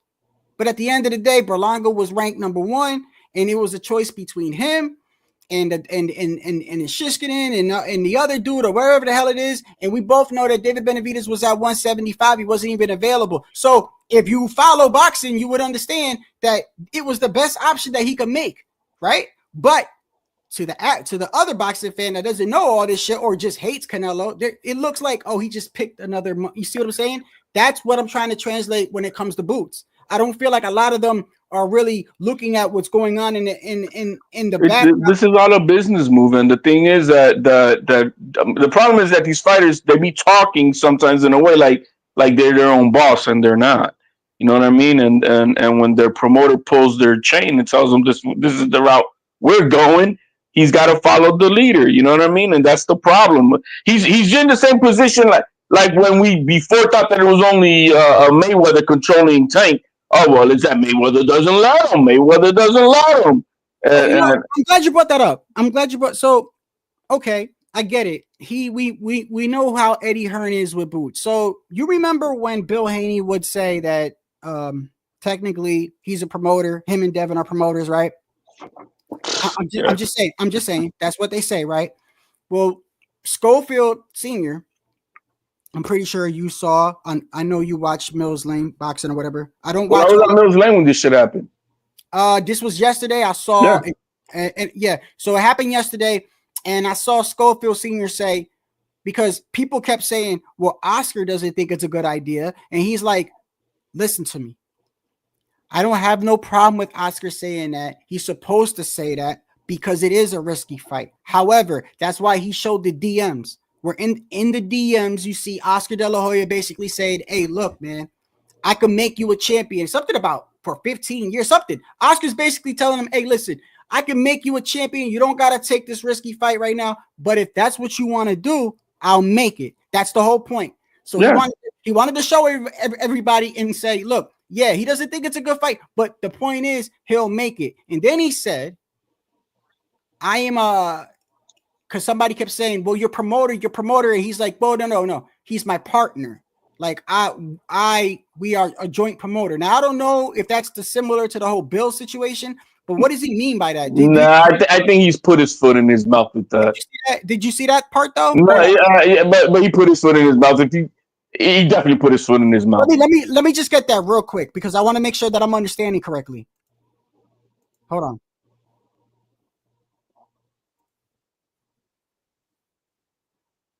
But yeah, it's that, bro. He put his foot in his mouth. You know, they got ego and pride, and they don't want to say I got a boss, but they got a boss. I don't give a fuck what they say.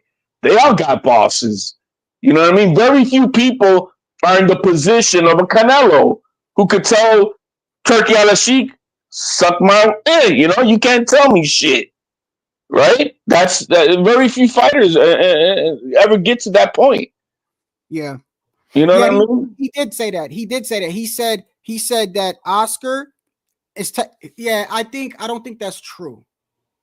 Like, I think Oscar is his promoter. I don't know what's going on, but he made it seem like they have put like this. They might have it in a way where he has more say than usual. But regardless, the point is that Oscar said, "Hey, look, I don't recommend the fight, but if you want me to do it, I'll do it." So that's the point that I'm trying to hang on right here, because they want the fight. At the end of the day, people are saying he does. These are what they're saying.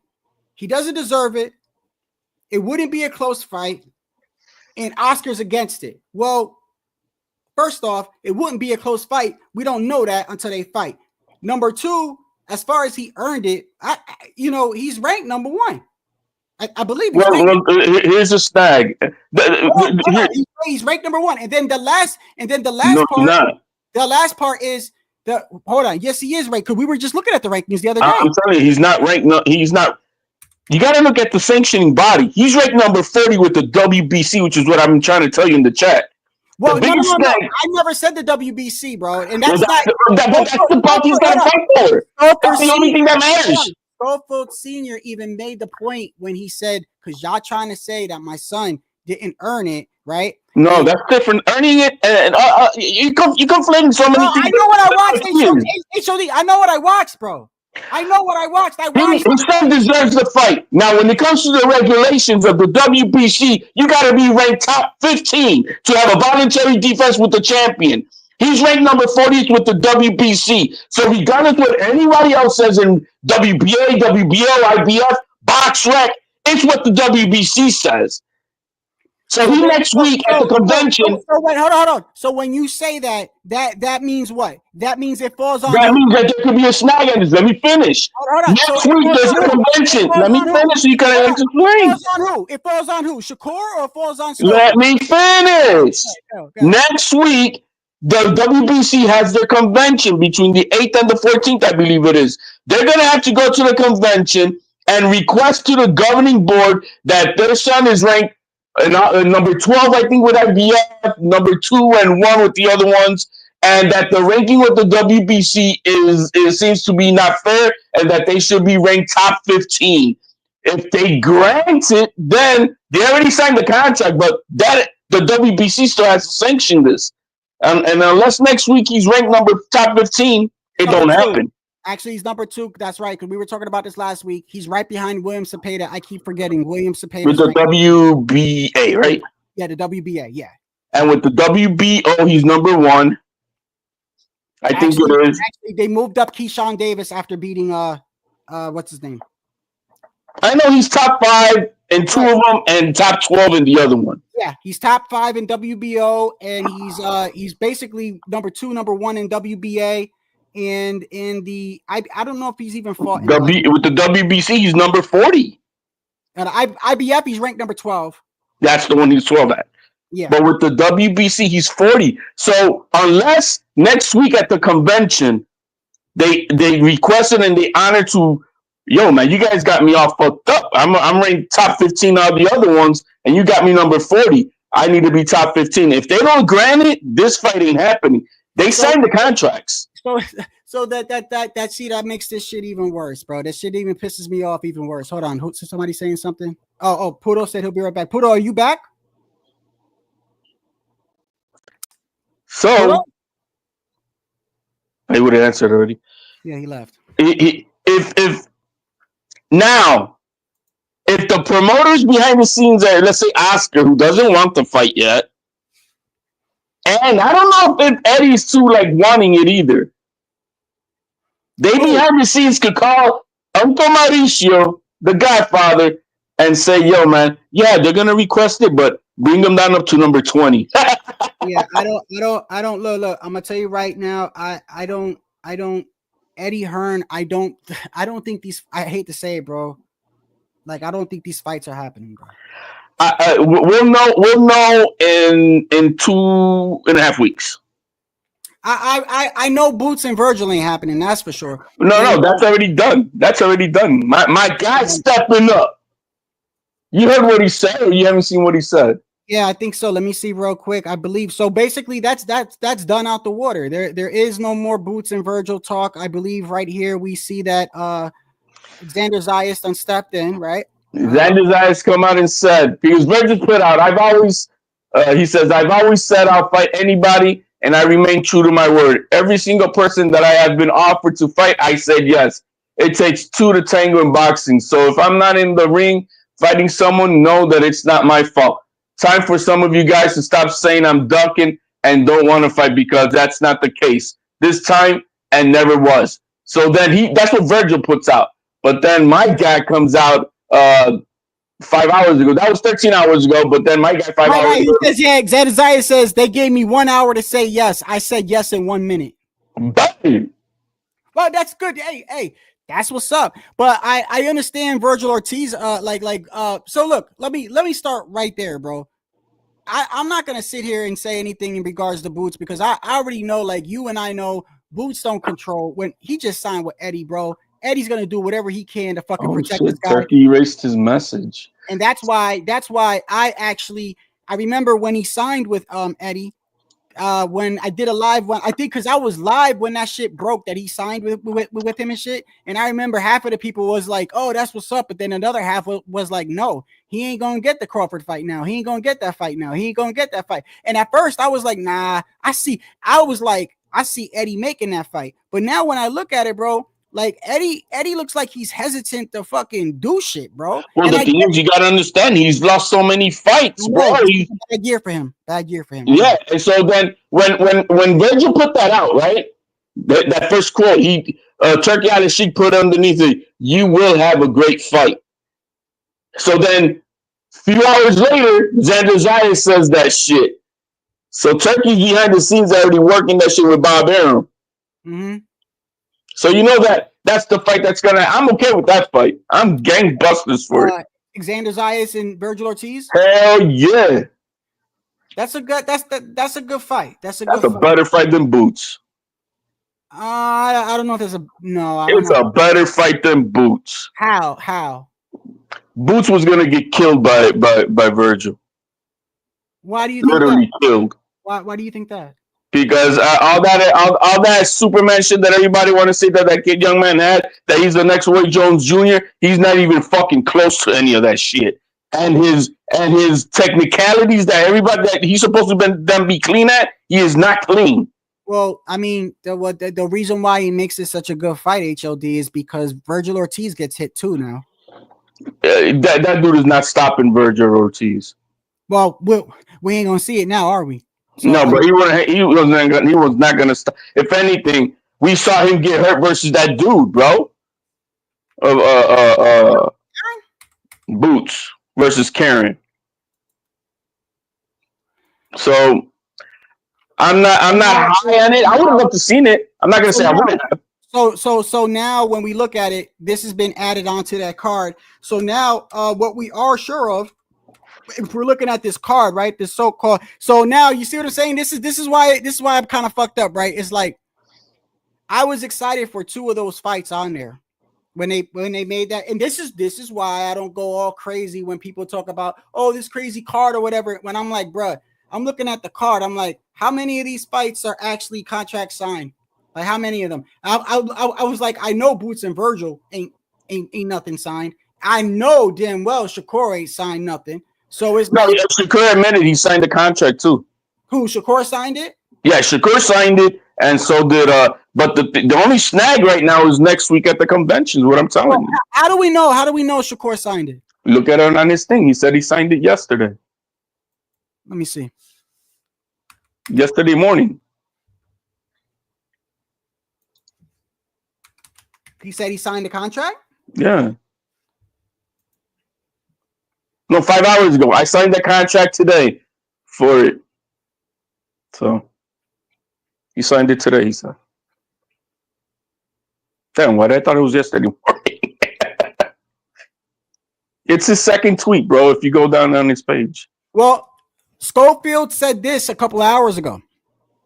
He says, so, I mean, yeah, I guess you're right. He must have signed it, because why would Schofield be talking like this? Schofield says, life is amazing. Live your dreams. They really do come true. My family and I are so thankful to Oscar De La Hoya and Shakur Stevenson and everyone else for making this fight happen. The fans deserve this. Keep bringing boxing back to the glory days where an O doesn't matter. Shakur, thanks a bunch for giving you and a kid a chance to shine on something big with the big arm emoji. So he's speaking as if like it's all good to go. And yeah, I mean it's a done deal on their part, but I really do want to see this fight, and I do think Kid Austin, bro. I think it's gonna be not as easy as what people think. How my thing is, how is the WBC like? Man, I've seen them jump people in ranking like 5 spots. Maybe I've seen them maybe jump maybe 10 spots, but they gotta jump 25 fucking spots. Well, yo, the worst I've ever seen. I don't know if I remember telling you this, bro.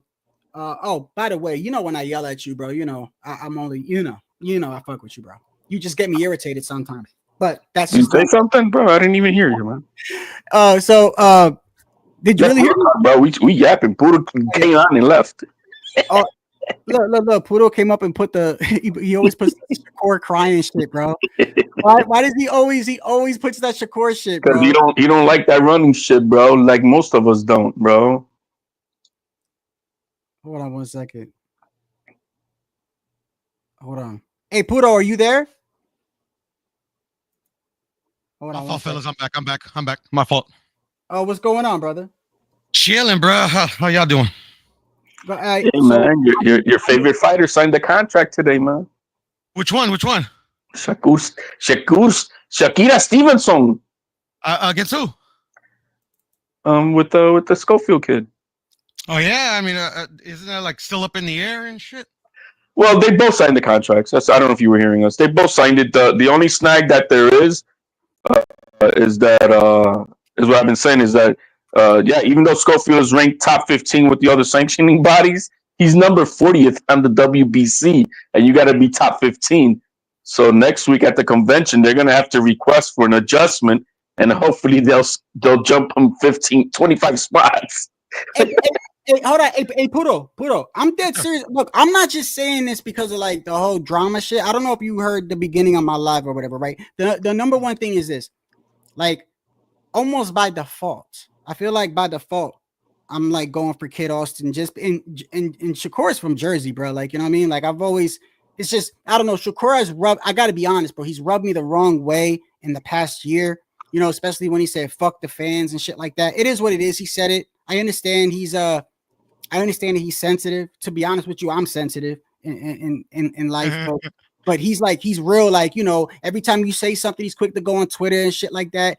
And I don't like his responses to some shit. You know, I don't know if you saw his interview on Punch Drunk. Shout out to Punch. He said, you know, he came out of nowhere when they were talking about Kid Austin, and he said something like, "Oh, well, if he beat my little bro, like," and I think he was referring to Abdullah Mason. And I'm looking at this, bro, like, this shit is corny, bro.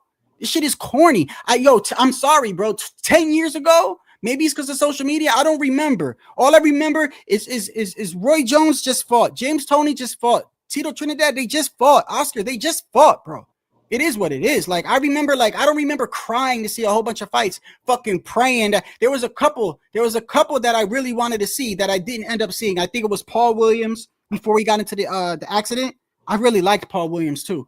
I think Paul Williams was a problem for a lot of people. He was tall, he was lanky, punches and bunches. I know he got knocked out by what's his name, but he was still a problem in style. But anyway, there was only a few fights that I felt like, you know, it seems like I'm praying for fights to happen now, like the Morrell and David Benavidez. Like, I know it's signed, I know there's a date, but it's like I'm damn near like praying every day because I know that's going to be a fire ass fight. I'm praying that somebody doesn't get injured, somebody doesn't pull out, somebody doesn't piss hot, somebody doesn't. I don't know. But I know February is a long time away, bro. And so with Shakur, I don't have any faith in him, and I'm glad I hope he proves me wrong, because I can only go off from what I see recently, right? And I think Kid Austin, honestly, I'm not just saying this. A little bit of me is saying this because I don't like the whole. I do feel like I don't like it when 20 motherfuckers is kicking a motherfucker when he's down. All right, I don't feel like you need my help. You don't have to get me involved or anything. Like, y'all got this, bro. All right, you're already jumping the man. I see all these people, whether they got personal problems with him or not, they posted all these videos about him choking out some female 2 years ago, and I just feel like that's just crazy to me. Because, like, you know, like I said, this video is a Tank fucking beating up his baby mama. I just showed you the video of SHAKUR beating up on a woman. It's like, that shit ain't got nothing to do with the fight. But here nor there, all this drama, we better see a motherfucking fight. That's for sure.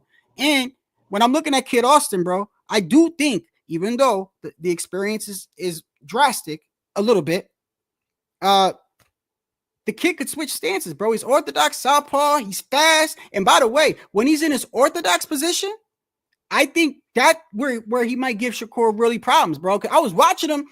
I didn't realize that he could really switch like that.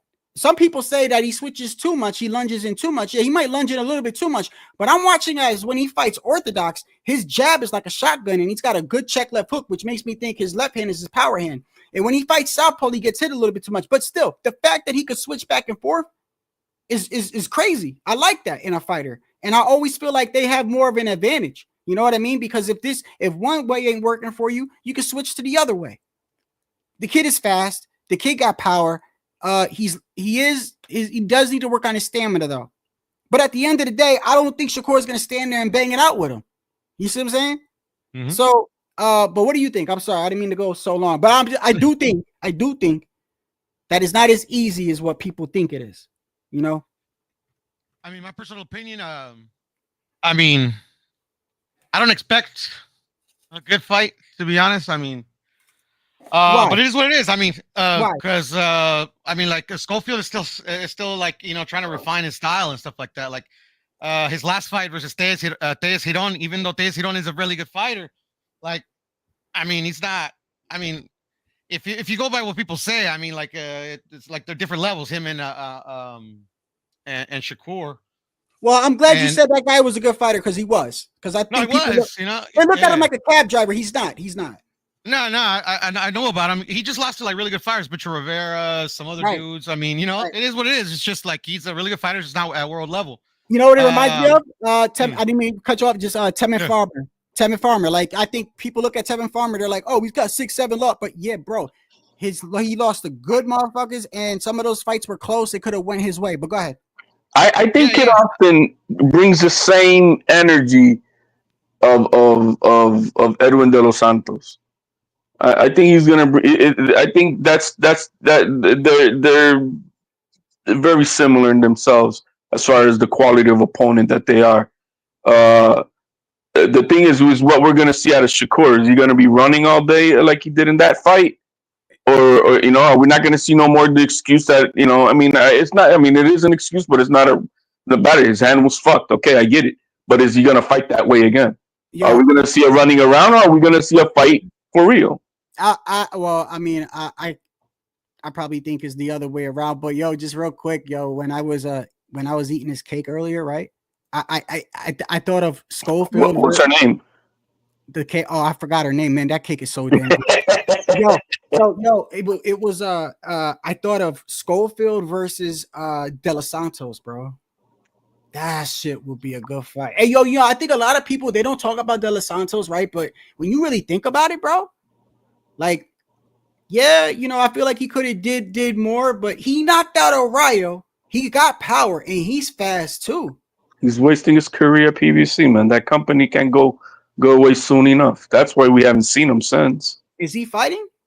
He hasn't fought since. Get the fuck out of here. You no way. He hasn't had any fight since then? He hasn't fought since. Bro, that's a long time. Hold on. Well, that's what I'm saying. PBC needs to go away. Hold on. So anyways, like I was saying before. Go ahead, I'm sorry. Yeah. I don't know what to expect of the fight. I mean, you would think SHAKUR should win it easy with the experience that he has. But at the end of the day, no fighter's unbeatable, and it's out without precedence. I've seen many fighters less skilled than Schofield beat fighters way better than SHAKUR Stevenson in the history of I've been watching boxing. You know, so at the end of the day, like, this is a risky fight for SHAKUR in that he better not miss. He better not go in there and take an L, because I think it's over for him after this.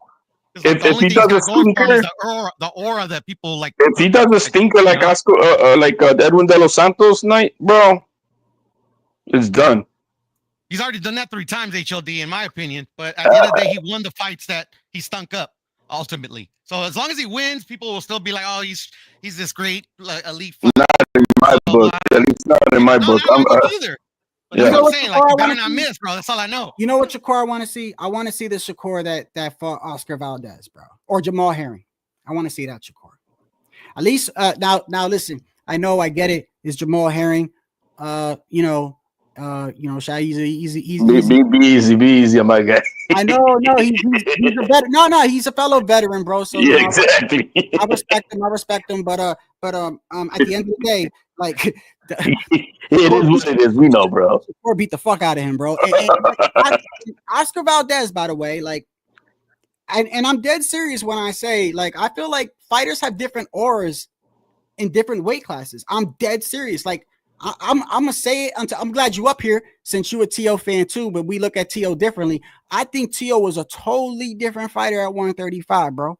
I feel like at 135, T.O. was trying to hurt you, bro. He was trying, you know what I mean? I feel like at 140, he's more smarter, which is not a bad thing. And I'm glad he went with Canelo. But with Shakur, 130, I feel like he was really aggressive, right? He was really aggressive. He would walk you down. And Shakur, you know, his offense is his defense. You know, to me, he's got like perfect distance. He's not too far away. He's not too close. He's able to, he always moves. This is his third weight class. That's the thing we don't take a lot in consideration. You know what I mean?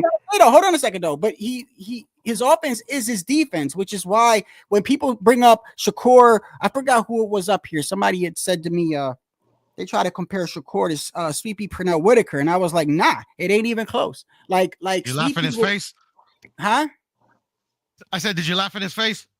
No, I just told him it's not the same because to me, Shakur's offense is his defense. Like he's at perfect distance. He moves with his waist a lot. He's able to, catch you and move out the way real quick. But to me, without his offense, like to me, his offense is his defense, which is why when he fights someone like De Los Santos and he doesn't throw anything, look at how he looks. You see what I'm saying? When he fought Oscar Valdez, now I don't know if he did this because Oscar was really flat-footed, but he was willing to stand in the pocket a little bit.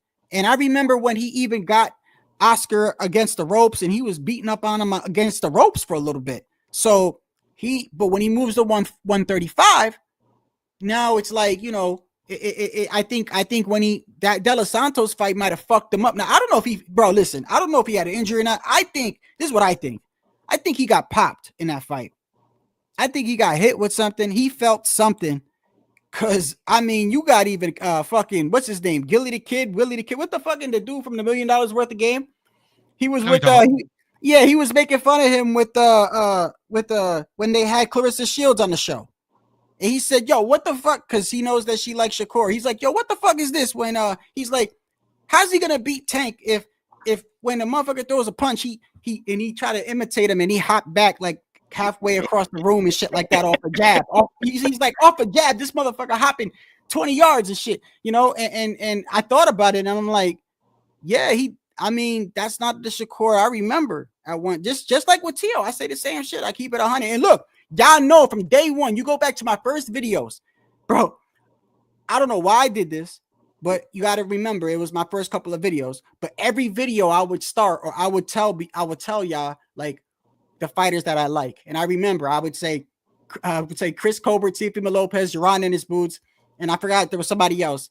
And so I've been rocking with boots since day one. Okay, and I keep it real. If I feel like that, now I do think Eddie has not to get off topic, but what I'm trying to say is I try to keep it real. If I feel like someone's ducking, I'm gonna say they're ducking. If I say it's the promoter, it's the promoter. Like I'm not saying it because I'm trying to be biased. When it comes to Shakur, I don't think he fights the same, bro. At 135, I just don't.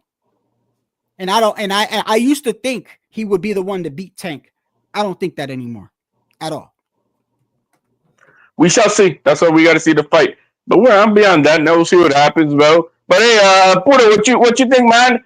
We gonna now get Xander Zayas versus the Monstro Ortiz, man. What you think of that? That's what I'm told. To be honest, if that's what it says right here, they're saying. That's what it's saying. Yeah, no, I read like he said that if they give him an hour or whatever. At the end of the day, bro, like sometimes they like fucking pull that shit out from under you. I mean, he's a top contender. I think, yeah. Obviously, it's a good fight because it's like two of the top contenders at 154. Me personally, I think Xander Zayas is a bit overhyped. He's still a very good fighter. How is he ever hyped? Nobody's ever hyped him. Who's hyped him up? Well, let me add the caveat. You did, HOD. You did. I've never hyped him up. Yes, you did. Yes, you did. Don't you try. You did. And I'm gonna say by top rank though. Like I'm not saying by them. I'm not saying by either of you guys. But the thing is like for the step up fights that he's had so far, like I don't think he has power like that. I think Virgil's gonna eat him alive in like 8 rounds, bro. To be honest. Yeah, HOD. The one time we were talking about Puerto Rican fighters, our people, HOD was like, "Yo, my guy Xander Zayas is better than Felix Trinidad." I was like, "Get the fuck out of here!" Yo, now you trolling, bro. Now you really trolling. I got Xander Zayas outboxing his ass. Who? What you mean who? I got Xander Zayas outboxing Ortiz. There you go, bro. I don't know. Mid-range and jab, he's gonna bust them up like that all night. You better stick to that jab. He's gonna stay in third gear, which is what he does. You better stick to that jab consistently. You guys are just over just the power and all that. No, I granted he's got, but no, that's he's gonna box him. I have him by decision. You know what makes Virgil a problem? His resiliency. Like okay. I feel like. Like Tito, when you would drop Tito, you just piss him off, like when you drop Virgil, you just piss him off. Like it kind of backfires almost a little bit. Xander's got a gear where he doesn't change.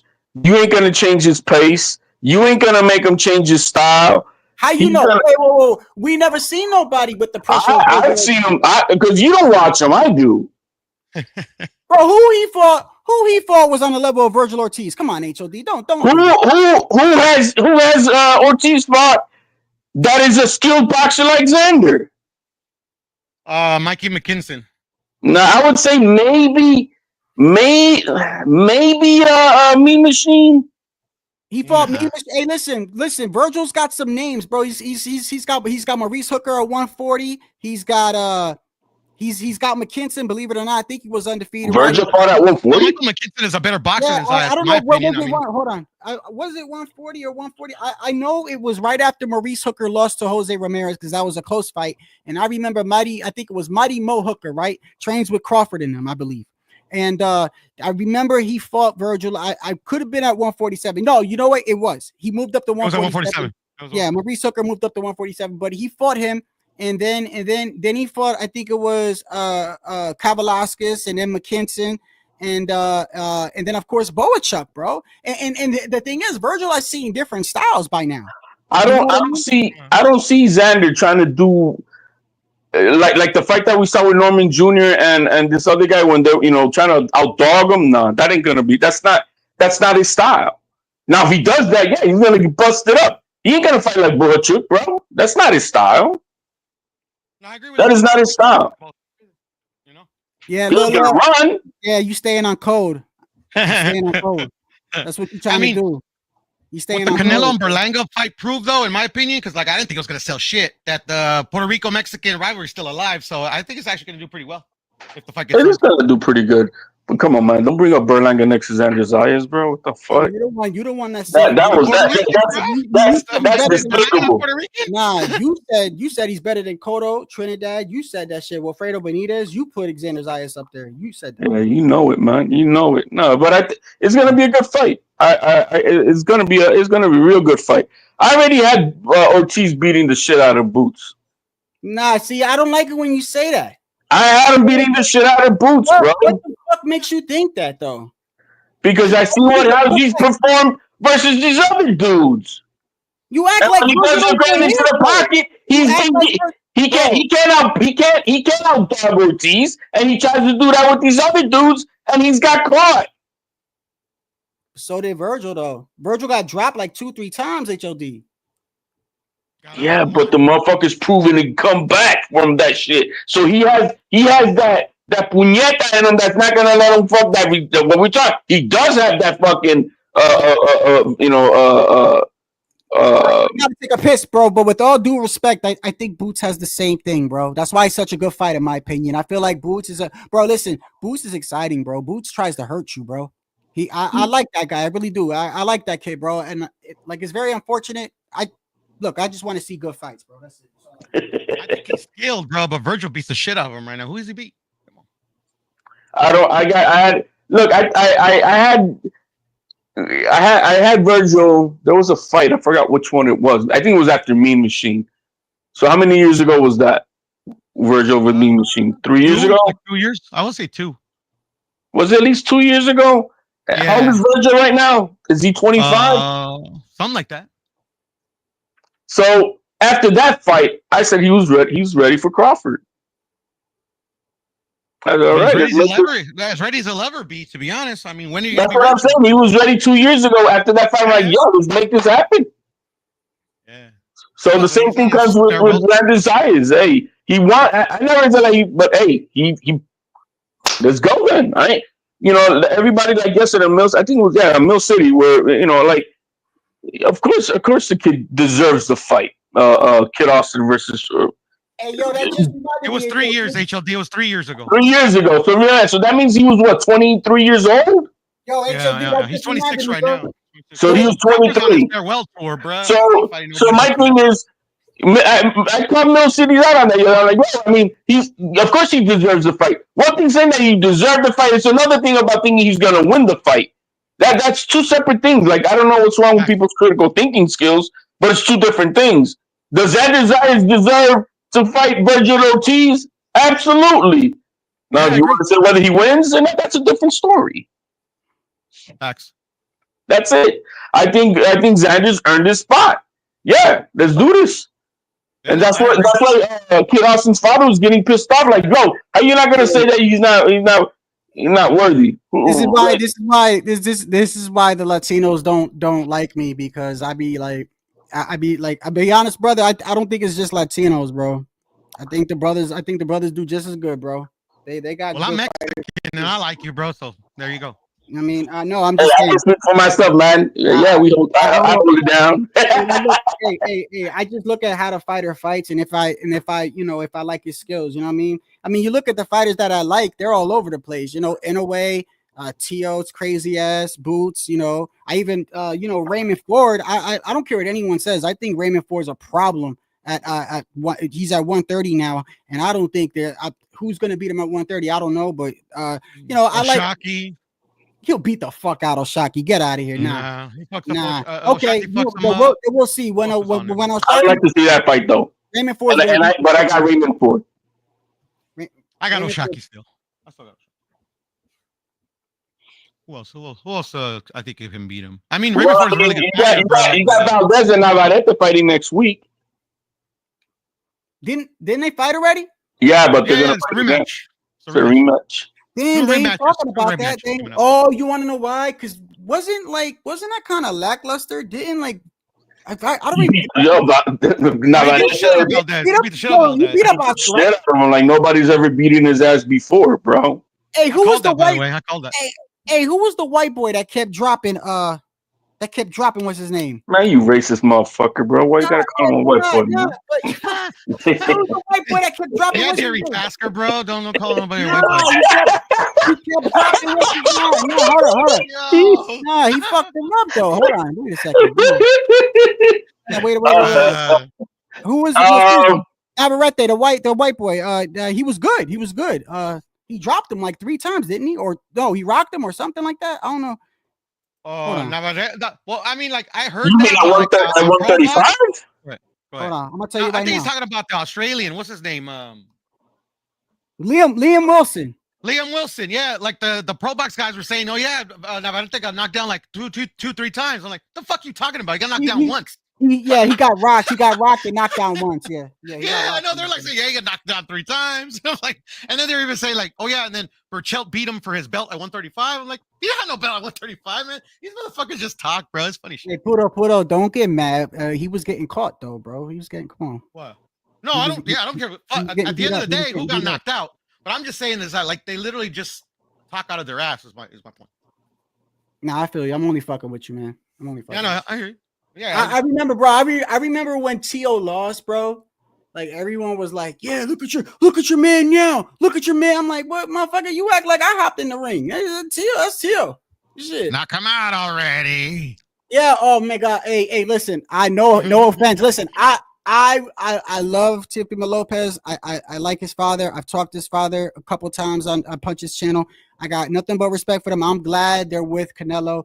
No offense, bro, but my guy was in the corner telling him, "Yo, I'll take you to get ice cream. Just win. Like, come on. Like, No, stop it, run. I like ice cream.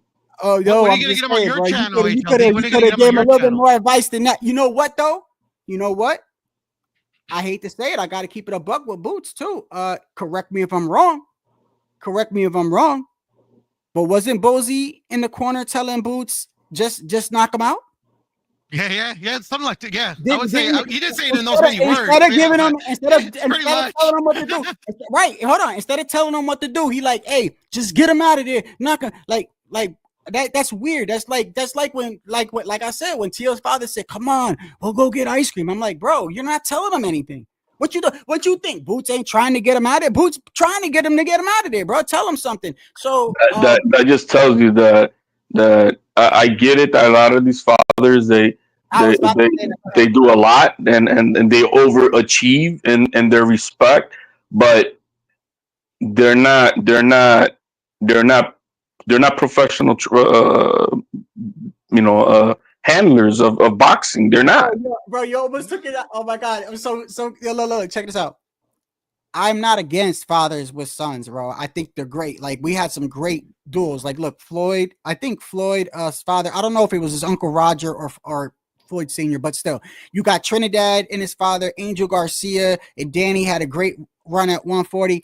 But I do believe this, that at some point, the father and son, like I feel like somebody should be involved, because when it's your son, you could be so like, you know what I mean? It's your son. You might not even be thinking straight because you got all this shit running through your head. Like, this is my son. I don't want to see him get hurt. So therefore, it's fucking up your head about what to say, because I've seen some fathers say some shit in the corner that I'm like, what? Like, what do you think he's trying to do? He's trying to knock him out. Like, you know what I mean? Like, so I like Bozy. I was surprised to hear Bozy say that. Yeah, when it comes to like when like me and my son, when it comes it's in wrestling, you know, at home, yeah, we do training, all that stuff, but when we're at the gym, you know, we there's 3-time national champions and shit, and I let them do their jobs, because how the fuck am I gonna know? What I become is my son's best motivational speaker. That I'll become, but telling him how to do it, to what to do, no. When it comes to baseball, it's very different. I'm very different in baseball, but when it comes to that, where I know I got a 3-time national champion. You talking about Xander Zayas? Is that your son, Xander Zayas? Hey, I'm gonna tell you right now, hey, HOD. I'm gonna say it now. I think you're gonna. Oh man, I hate doing this to you, bro. I did it when it was Keyshawn. I'm gonna do it to you now. I'm gonna do it again, bro. Hey, you're gonna see when Virgil fights. I don't think I like Xander Zayas, but I don't think he's what you see, bro. All right. I don't think it's what you see. You know what it is? I like Xander too. I like Xander, but there's something missing. Like You just want to be in love with power, and he's not that. Yeah, maybe that is. Maybe that's what it is. You know, the kid is I think as polished of a boxer as there is at 154. Who, Xander? Yes. That's where I see him lacking, to be honest. He has skill, but that's where I see it. He doesn't have killer. He has accumulative. You know what I mean? That's what he does. It's accumulative, but he doesn't have that next in him. No, it's like he's good. It's like, you know what it reminds me of? It's almost like he's good, almost a little bit all the way around, but he's not excelling in anything. No, he's excelling in his skills. He's an absolute phenomenal boxer. Okay, we're gonna see. His speed is on point. His punch selections are on point. Well, he better have that. But he doesn't have his power. He better have that. He's a running bitch. I tell you that. He better have all that shit when Virgil's on his ass, because Virgil. Oh, we'll see. Because Virgil's not the most excellent boxer. Period. No, but Virgil gonna stay on him, bro. He's gonna stay on for round 1. Okay, you say that like that shit is easy. Okay. Motherfucker is on you, bro. Yeah, he's gonna get hit with that jab all night long. You turn this way, Virgil's right there. You turn this motherfucker is on Yeah, you. he's gonna get popped all night long with that jab. I guess I don't know. Maybe you see Xander Zayas to be something I don't see, but it is what it is. Hey. Well, that's gonna be the key though. It's if HLD is right, like he's gonna be able to have enough power to pick him off while he's trying to apply all that pressure. If not, like that's the thing. It's gonna be like I'm saying, Zayas is gonna get torn up and get taken out of there. But we'll see. It's gonna be because if you saw the fight like with Boachuk, that was just a rock'em and sock'em shit fight all night. I didn't see that all night. That was fuck. That was war.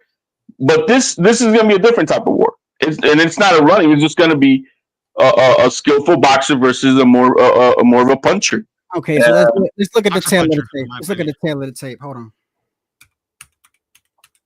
But anyway, Xander's collar too. Because this is the fights that like if Xander's about that, even if he loses, but he loses he has a pretty competitive fight, bro. I mean, it ain't the end of the world. I like it. I like Xander. I mean, that's what I say about Ortiz. If he loses, bro, that interim belt, you know what I mean? He loses to an incoming prospect. Oh, so now Xander's a prospect. You hear him? You hear him, Budo? You hear him? I said incoming.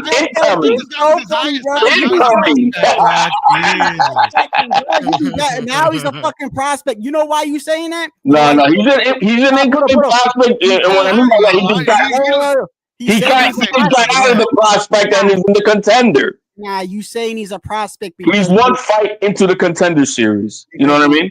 If he's saying that in case Virgil beats no, his no, no, in case. Ain't no in case. What you gonna say? Ain't no in case. It's not something. But you see what I'm saying? You guys go on there like, damn. Ortiz lost to Xander Zayas? What? Who's only 21 years old or 22? Oh shit! Xander Zayas is gonna make Boots and Ortiz look bad.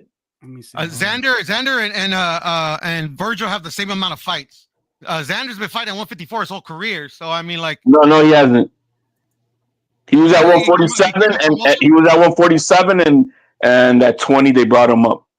I never knew he was at welterweight. Yeah, he was at 147. Okay. He started at 147, and then they said, "Bro, we're not." They were smart. They didn't do what they did to Ortiz. They said, "No, we're moving you up." He has a lot of fights at 154 though, but at the end of the day, bro, he's a contender, bro. Like you said, no, he's a contender. He earned his shot. Come on, you have to earn your shot. You have to earn your shot. Hold on. And he beat a former champion before, so fucking Zayas got some experience. Of course, he got experience. I was. My plan was by the end of 2025. Let's start calling out these big dogs for a title shot. But if this is the fight that he's gonna have to earn his keeps for a title shot, then let's do this. I don't got no problems with it. He's 22 years old, and he's been fighting at 154. Let's see here. His last fight at 147 was in June of 21. He fought at 151 in September of 21, and then like full-fledged 154 was. He's got more reach than Virgil Ortiz too. I'm telling you, bro. He's got a 4-inch reach on him. So Xander Zayas is top 5 in 3 of the 4 sanctioning bodies, bro. So this guy is no prospect, bro. and this is a title shot, HLD, because the rumors are they're planning to strip Fundora. So whoever fucking wins this fight is probably gonna become the champion, bro. Is this gonna be for the WB? Is this for the WBO? WBC. I mean, I'm always. Hey, listen. See, the problem is Xander right now. It's gonna be for the WBC because it's Virgil. Never mind. As much as I say I don't play on code, I don't mind Xander winning though. In Puerto Rico we ain't got nothing. You like that 4-inch reach, huh? You like that 4-inch reach? Nah, because Matias and fucking Amanda Serrano. I think Amanda should have won, and Matias threw a dud, and fucking Berlanga. Come on. Fucking Berlanga. Fucking this guy is still on a tour like he want, bro. I've never seen no shit like this, bro, in my life. Bro, I mean, but good for him, bro. He's making it good for his career, man. Bro. This dude is going around throwing the first pitch out on the Mets game, bro. You fucking love. Hey, if they invite him, bro, they invite him. Shadow, can you understand Spanish? No, not fluently. Why? Not fluently. Okay, now because I was gonna say there's a short on Un Round Más, it's the Eric Morales Barrera podcast, where the promoter for Sanford Promotions, they're doing an interview, right? And he's pretty much saying is like, I've never seen a fighter celebrate mediocrity like Edgar Berlanga. Like everybody's fucking like praising this dude like he actually won the fight. The guy won one round. It was funny how he said it. Who said that? His name is Fernando Beltran. He's Zanfer, the owner of Zanfer. Zanfer Promotion. Never heard of it? Oh no. Did you see what? No. The reason why I brought that up is because of what he said to fucking Tank. Did you see what the people from Puerto Rico was saying to Berlanga? No. You didn't see that? No.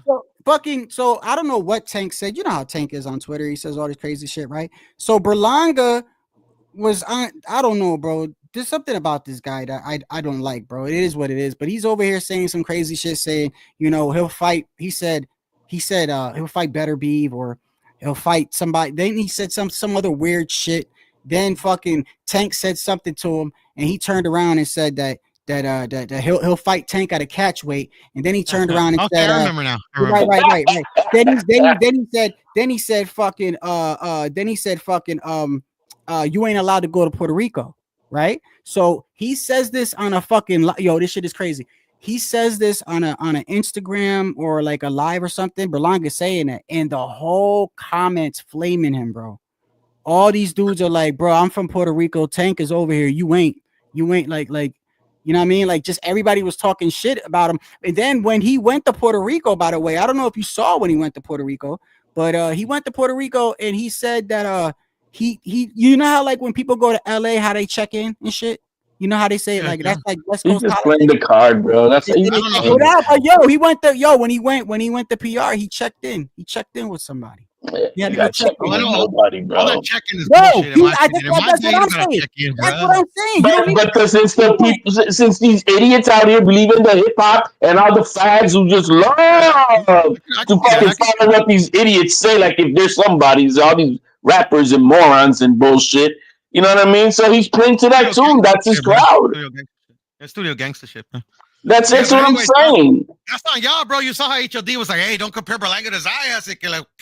No, bro. That's Zayas is Boricua de verdad, bro. Let's leave my. But hey, I'm not Puerto Rican. I just like, to me, like, motherfuckers trying to tell me I ain't Mexican. I'm like, fuck you. And I had a couple of dudes on YouTube try to tell me that shit, and I told them to go fuck themselves. But anyways, that's just the way I see it. Hey, Boricuas, y'all handle yours.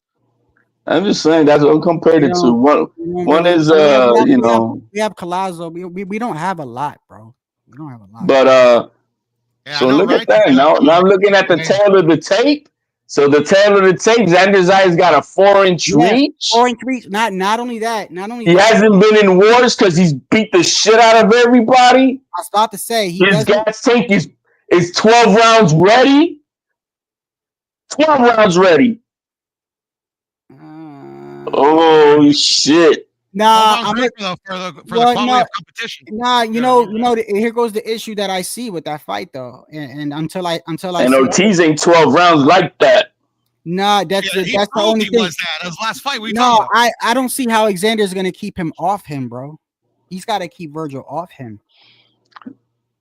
Xander's never been hurt, never been dropped. Well, he's gonna get hurt that night. Yeah, well, so did Bochuk when he lasted, right?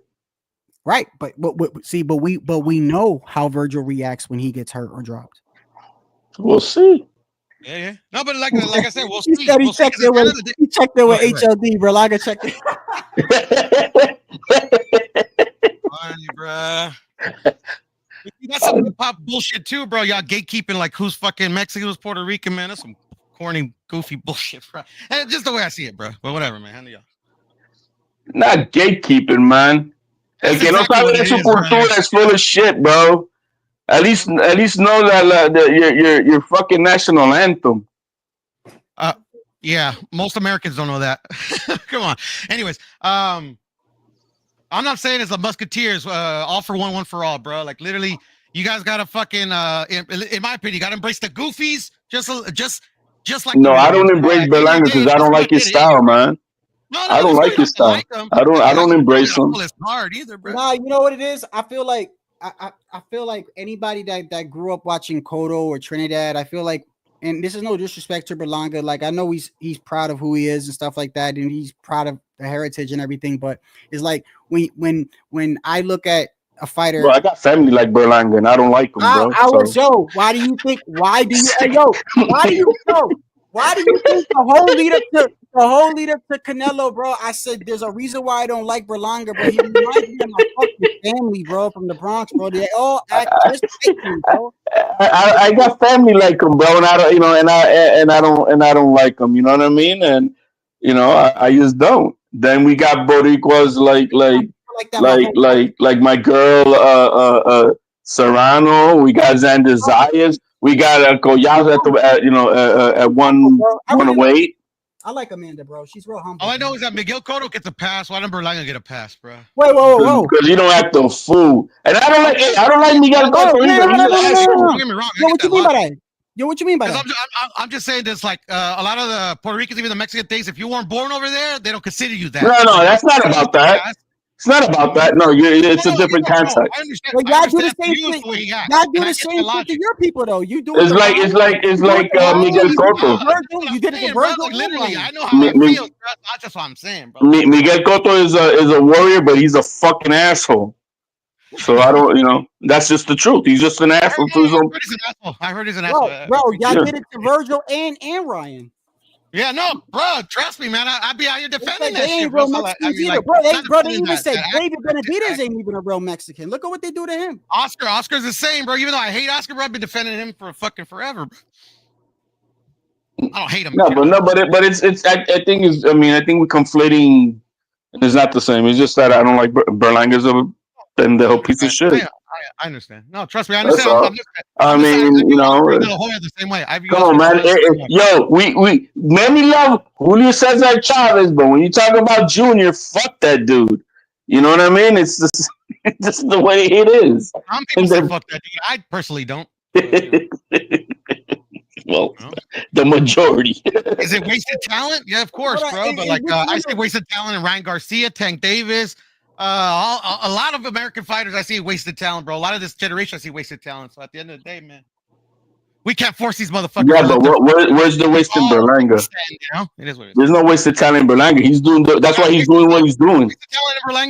Okay, let me ask you a question. No, I gotta give him credit. When's the last time anybody went ahead toe to fight Canelo like he did? Bro, he knew he was getting a it was the last guy was Triple G. I'm in Munguia. Hey, I know you just ain't say that, HOD. I don't think he had to carry Munguia. I don't even see it that way. He did fight him. I give him that. He did fight him right, but he did carry him. That's what he did. He didn't carry Munguia, bro. Like literally. Bro, he carried Munguia literally by the neck, not to let him fall on his face. I don't know. I know you see all those clips on the internet that are. No, I see the fight. He carried Munguia. Clearly, but fucking Munguia was like, especially he early. He carried Munguia to literally.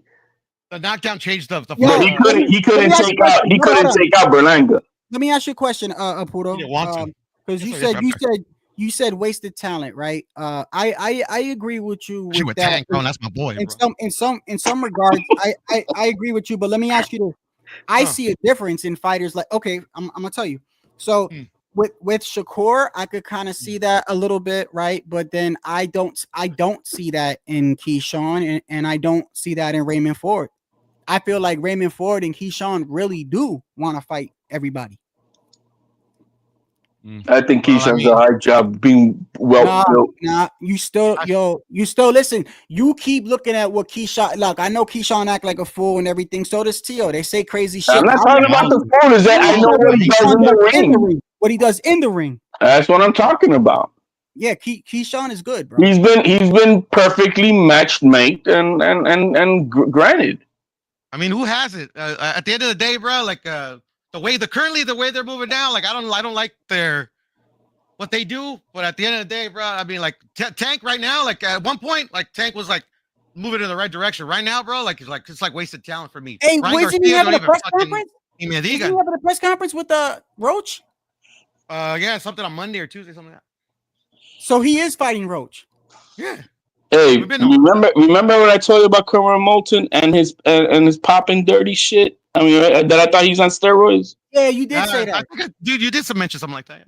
I remember that, and you saw why he came in overweight. Yeah, the blood work or some bullshit like that. Yeah. Wait, Carmel, he popped hot. He just started. No, he didn't pop. He didn't pop hot. Mysteriously, the commissioner lost his blood work. Yeah, that's they said they lost his blood work, bruh. Like, yo, you're not. You're not the only you're not the only person that actually said that he was on something. I'm the only motherfucker I've ever heard anywhere said that Cameron Moulton done something. I've actually, you go to his fights and you look in the comments underneath and you got people saying shit like, yo, I know that kid. Like I saw comments like, yo, I know that kid is young, but yo, he looks fucking like he's on. That's something. what I've been saying. You told me no. Yeah, Carmel does. I mean, he's got. I'm like, yo, this kid is too vascular, bro. Up when you got your ab, when you got an ab coming out of your ab, and that ab is coming out of your ab. I'm in, you know, I'm in the world of wrestling, bro, and I don't think there's no greater athlete than a fucking wrestler, period. And these kids who are his age, I see in high school, you know, national high school champions, they don't look like this kid. Okay, so all that aside, though, do you think, I know it's too early, but maybe the difference between Carmel and Tank is Carmel will fight everybody. Who knows? Yeah, well, Carmel came in at 140, 148. Get the fuck out of here. He did? Yeah, bro. He came in 16 pounds overweight. Wow. When was this? Yesterday. That's crazy. Hold on. Or was it today? No, yesterday. Well, what's crazier is what HLD is saying. Like, literally, supposedly, he already knew that they lost his blood work and they were going to let him fight anyway, but he still weighed in. So I think that's the most craziest thing. No, like, he wasn't fighting and shit. No, he said that they made him wait in because that was going to be the excuse for him not to fight. I think he shouldn't have said nothing about the blood work. Okay, yeah, it makes a bit of sense, you know. Bro, he fucking looks like he's 12 years old. No, go to his page where he puts out his excuse, his own words. On Go to Carmel Moulton. On X? Yeah, X. X, okay. And what he did is, I think he put his foot in his mouth. He shouldn't have said anything about the blood work.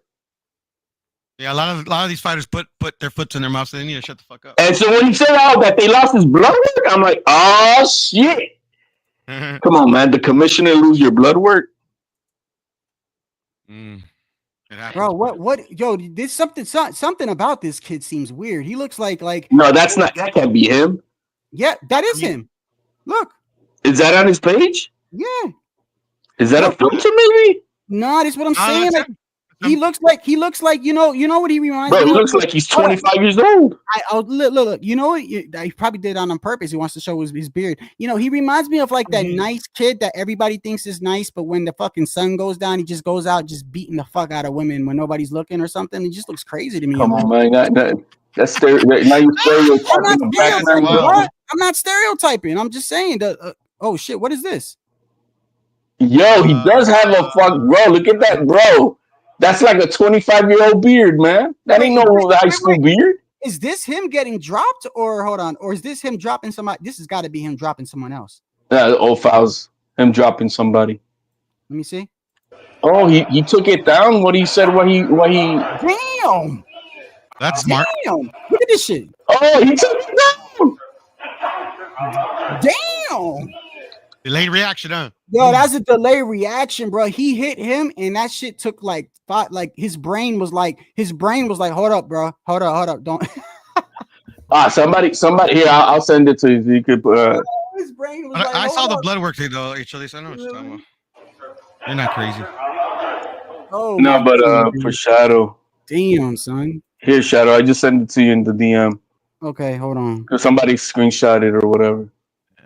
But this guy went life and death like a couple fights ago versus this one guy. I forgot his. No, the guy. No, that was after the last guy that he fought in the amateurs. That kid was good, gave him his last loss. That kid was good, Puto. That kid was. Yeah. Good. I mean, obviously, right? Obviously, but still, I mean, like that, you know. And what happened to that guy, man? Because like this guy's so like inexperienced. Like we don't know what it's gonna be, bro. No, I don't got high hopes for this kid yet. was good, bro. That kid was good. You saw it, Shadow, I send it to you. So you could... I'm getting it right now. Hold on. Is it a video?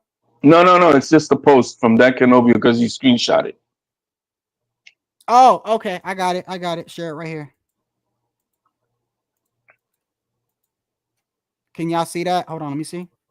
No, just read it then if you can't see it. Hold on. Let me get off this real quick. Let me get off this. Maybe I could copy and paste and make it bigger. I got it. I can make it right here. I'm waiting for this interview to drop with all the legends, bro. It's supposed to be out already. I'm gonna go check out in a minute. Okay. I want to apologize to everyone. Oh shit, I gotta go back a little bit. Okay, hold on. I sent it to you again just by itself. I want to apologize to everyone that was planning on coming to Jersey to watch me fight, said Moulton. I've been going back and forth with the commission about my blood work passing, and as of right now, they lost my blood in their system, which meant the fight was unlikely to be sanctioned. I've known this for the past 3 days, so there was no point in killing myself to make the weight. They still made me weigh in for some reason, and they decided that the reason they were and they decided that that was the reason they were going to cancel the fight.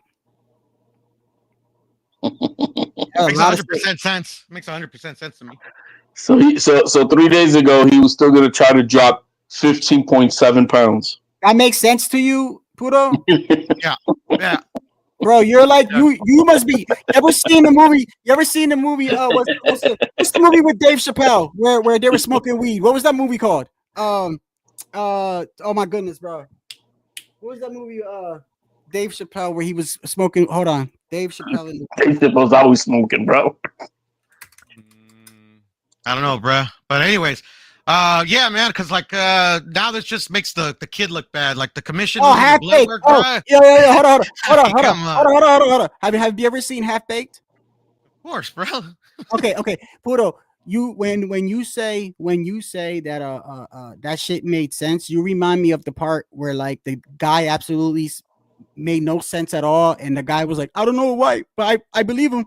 I believe him. You know what I'm talking about?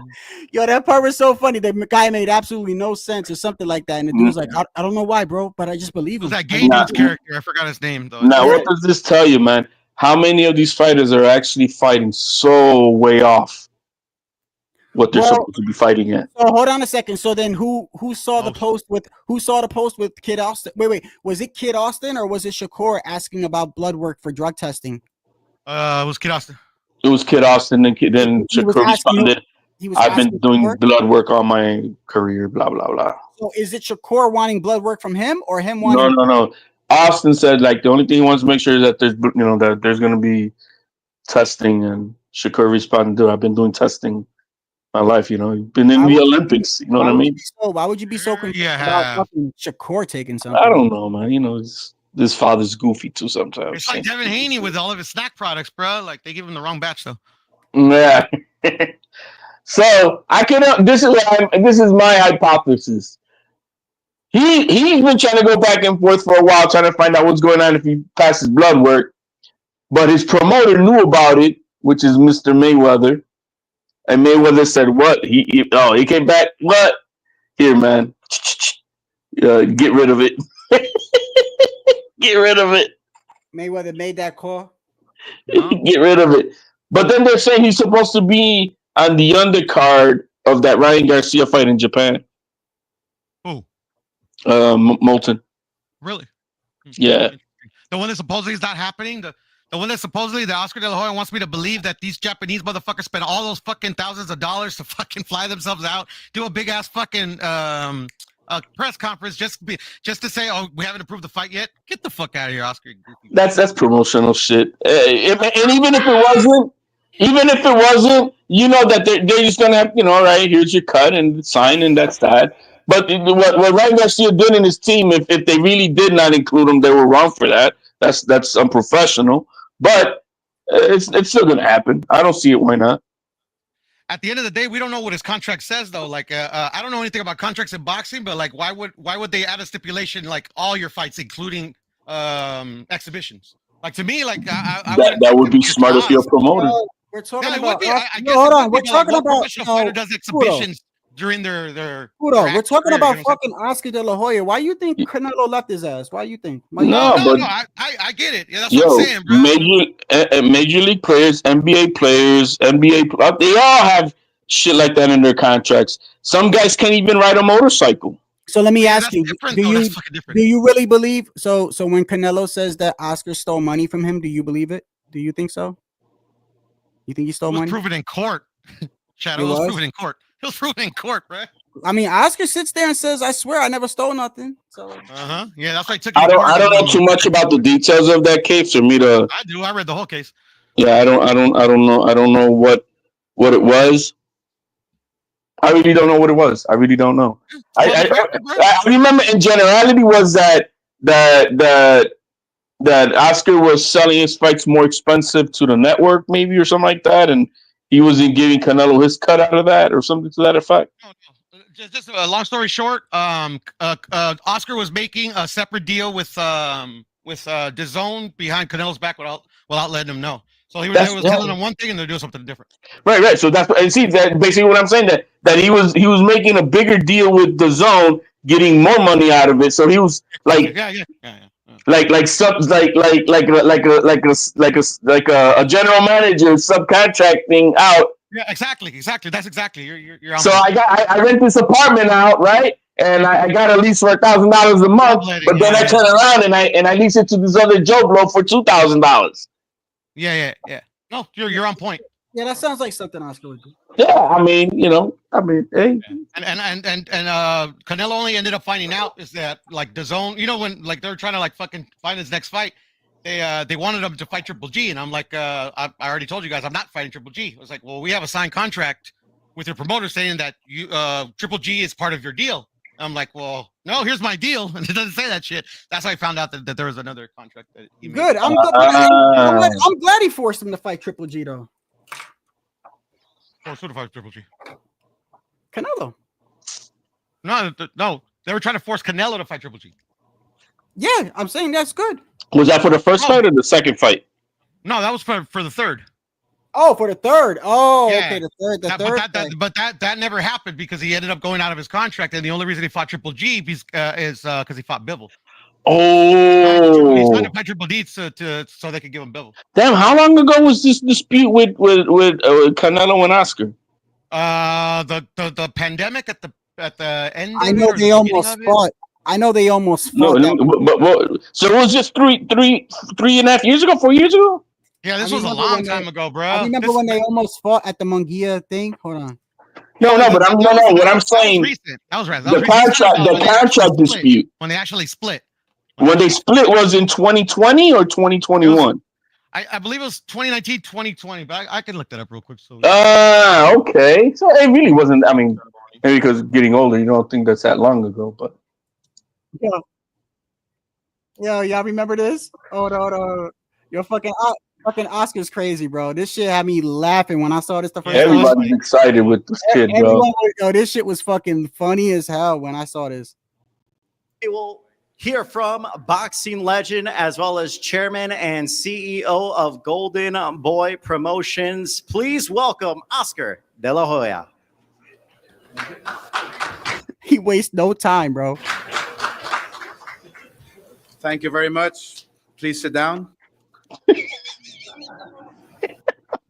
Thank you very much for being here for what I truly believe will be the changing of the guard of Mexican boxing from Canelo Alvarez to Jaime Munguia.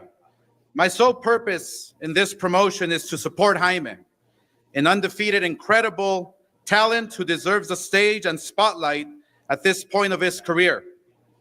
However, I would be remiss if I didn't respond to the man I used to promote.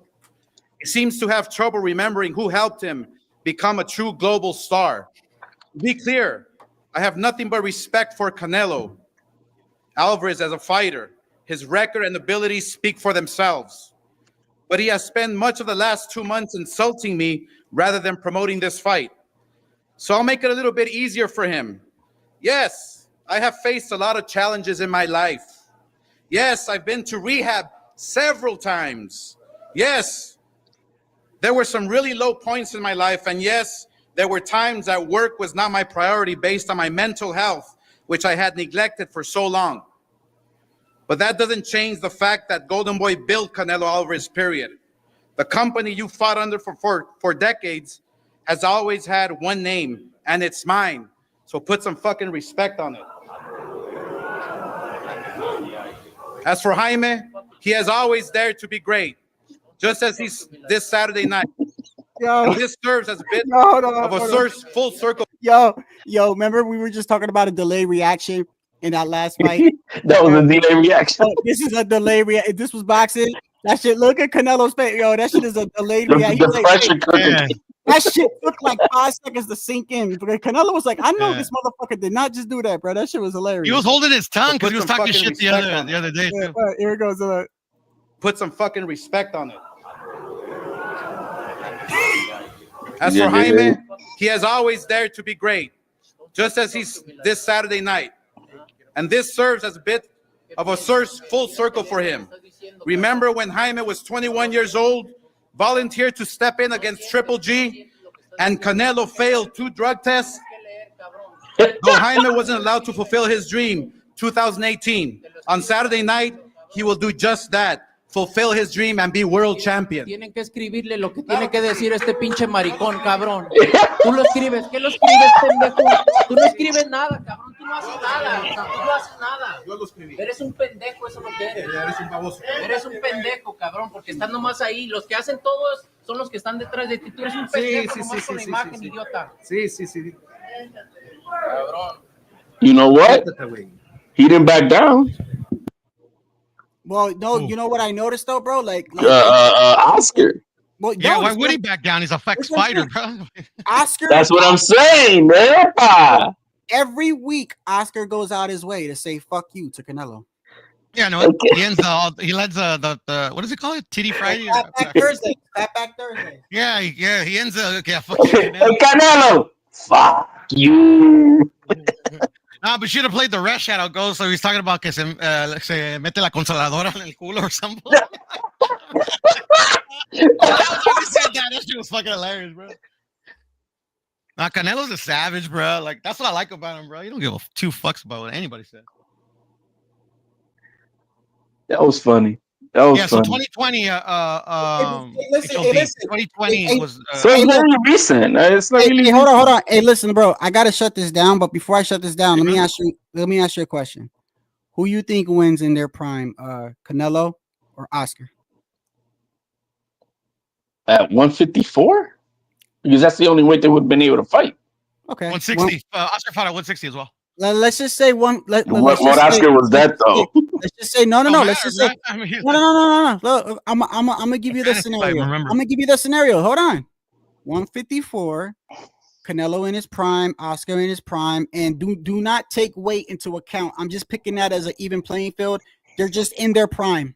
154 got Canelo. Got Oscar. How about you, Puto? I got Canelo. Like I got Oscar, bro. I got Oscar. Oscar never won a big fight. Like Canelo's already won a few of them.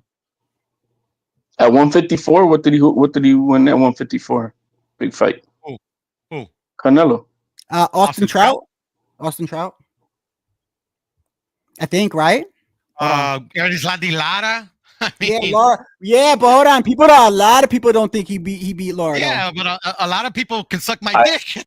I got Oscar at 154. I got Oscar. Oh wait, before I go, I gotta say this to Puto. HOD, you're probably gonna laugh too. So every time I bring up Tito Trinidad, right? Because y'all know that's my favorite fighter of all time. Puto likes to say, yeah, but he likes to hit motherfuckers in the balls, right? And so look, when he so wear a cup then. Oh, hold on. The other day, I saw the Vargas fight over, right? And in the comments, right, all I saw was all the Mexicans like, yeah, if he didn't hit him in the balls, he would. I'm looking. Listen, bro. Let's keep this shit 100%, bro. The first 15 seconds, Vargas almost got decapitated, bro. Stop with the bullshit, bro. All right, the motherfucker was almost. He was in the shadow realm 30 seconds into the fucking fight, bro. All right, so let's stop making it seem like he dropped Tito. Tito hit him in the balls, whatever it is, bro. Listen, at the end of the day, like he had got caught way before that, and he wasn't winning on the scorecards even going into the last round. I don't know why y'all say that. Is that just y'all way of trying to deal with the loss? No, I mean he lost. At the end of the day, he lost. At the end of the day, he lost. But I mean, getting hurt in the 50 seconds of the fight don't mean shit. Because at the time of the knockdown and going into that round where he did him in the nuts, I had the fight already evened up. So at the end of the day, Tito Trinidad's a legend, bro. Tito Trinidad's a legend. Like I say the Tito Trinidad special because like I talk shit. At the end of the day, bro, he lost, bro. Just like it's like motherfuckers that say he's lying. A lot of people say. No, I know you like Trinidad. I like. Hey, listen. Yo, I could say like, you could put then Tito Trinidad at 154 against Canelo at 154. Oh my goodness, bro, that shit would be. That'd be a great fight. Oh shit, Trinidad versus Canelo. Yo, man, because I'm starting to look at everything here. I would lean Tito at 154. Yeah, I'm gonna go with. I'm picking Tito, of course. Hey, yo, the worst day of my boxing life. The worst day was when he lost to fucking Hopkins, bro. I felt like I died, bro. I felt like I died.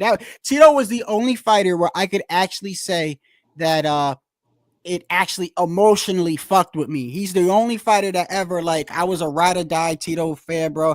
I've never like there's no other fighter like even today, even if I really support the fighter, like I'm quick to criticize them and shit like that. Like Tito was probably the only one where you could probably get away and say, oh you never talk shit about him. He's probably the only fighter that had that because I started like boxing. He was like one of the main reasons why I even watched boxing. Why did Tito go up to 160 at only 28 years old? Because he was gonna fight Winky Wright. Only. Well, no, being that he was 26 years old when he fought Oscar at 147, and so 2 years later I'm gonna jump up to 160 because he knocked out William Joppy. He knocked out William Joppy. Then he lost to Bernard. Then he took like a year off and he came back and fought. Well, yeah, he lost to Bernard at 160. Right, and then he came back and fought Mayorga. And then so my question remains: why did he jump from 150? He was only 28 years old. Because probably easier to make weight. Probably easier to make weight. Yeah, and also like that's where all the money was, and that motherfucker was awesome, bro. And he had no more smoke at 154. But at the end of the day, imagine he would have stayed at 154 for a good minute into his 30, at least 30. Nah, to Caputo's credit, there was really nobody at 154 at that time. 147. I get it, but he could have prolonged his career. I don't know, but that's why his father. Isn't that why his father left though? Do you remember? I think after the Winky Wright fight, I think Tito Trinidad Sr. was like, no, I can't do this no more because he didn't like the direction his son was going. And now you got to remember, he's not used to seeing his son lose. And then I think he only had one more fight. That was with Roy Jones, and that was just a money grab. I mean, from the time he lost to Bernard Hopkins, he fought then 1, 2, 3. He fought 4 more times, bro. Only. Yo, Tito. Yo, you want to talk about a throwback mentality, bro? So that means he only fought like 4 times in 5 years, 6 years. Yo, you want to before I get out of here, bro? Like this is why I compare. People don't like it when I compare generations, right? But it's the truth, bro. Listen, I support boxing in any generation, but you gotta admit, bro, when Tito and Oscar and Roy Jones and James Toney and obviously before that, but I'm talking about just around that time.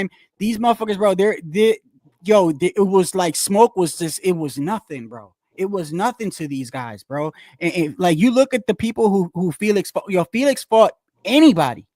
If you fucking were alive, he fought you, bro. Yo, this dude, he went from Hector Camacho, Obakar. I remember Obakar from Detroit. He fought Freddie Pendleton. Pernell Whitaker, Oscar De La Hoya, David Reed, Fernando Vargas, William Joppy, Bernard Hopkins, Ricardo Mayorga, Winky Wright, Roy Jones. I mean, he fought them all, bro. He after Fernandez Vargas, Maurice Blocker, he fought, bro. He could have stayed. He should have stayed at 154 after Fernandez Vargas. Stayed there for a minute. How old was he when he fought Vargas? When he fought who? Vargas.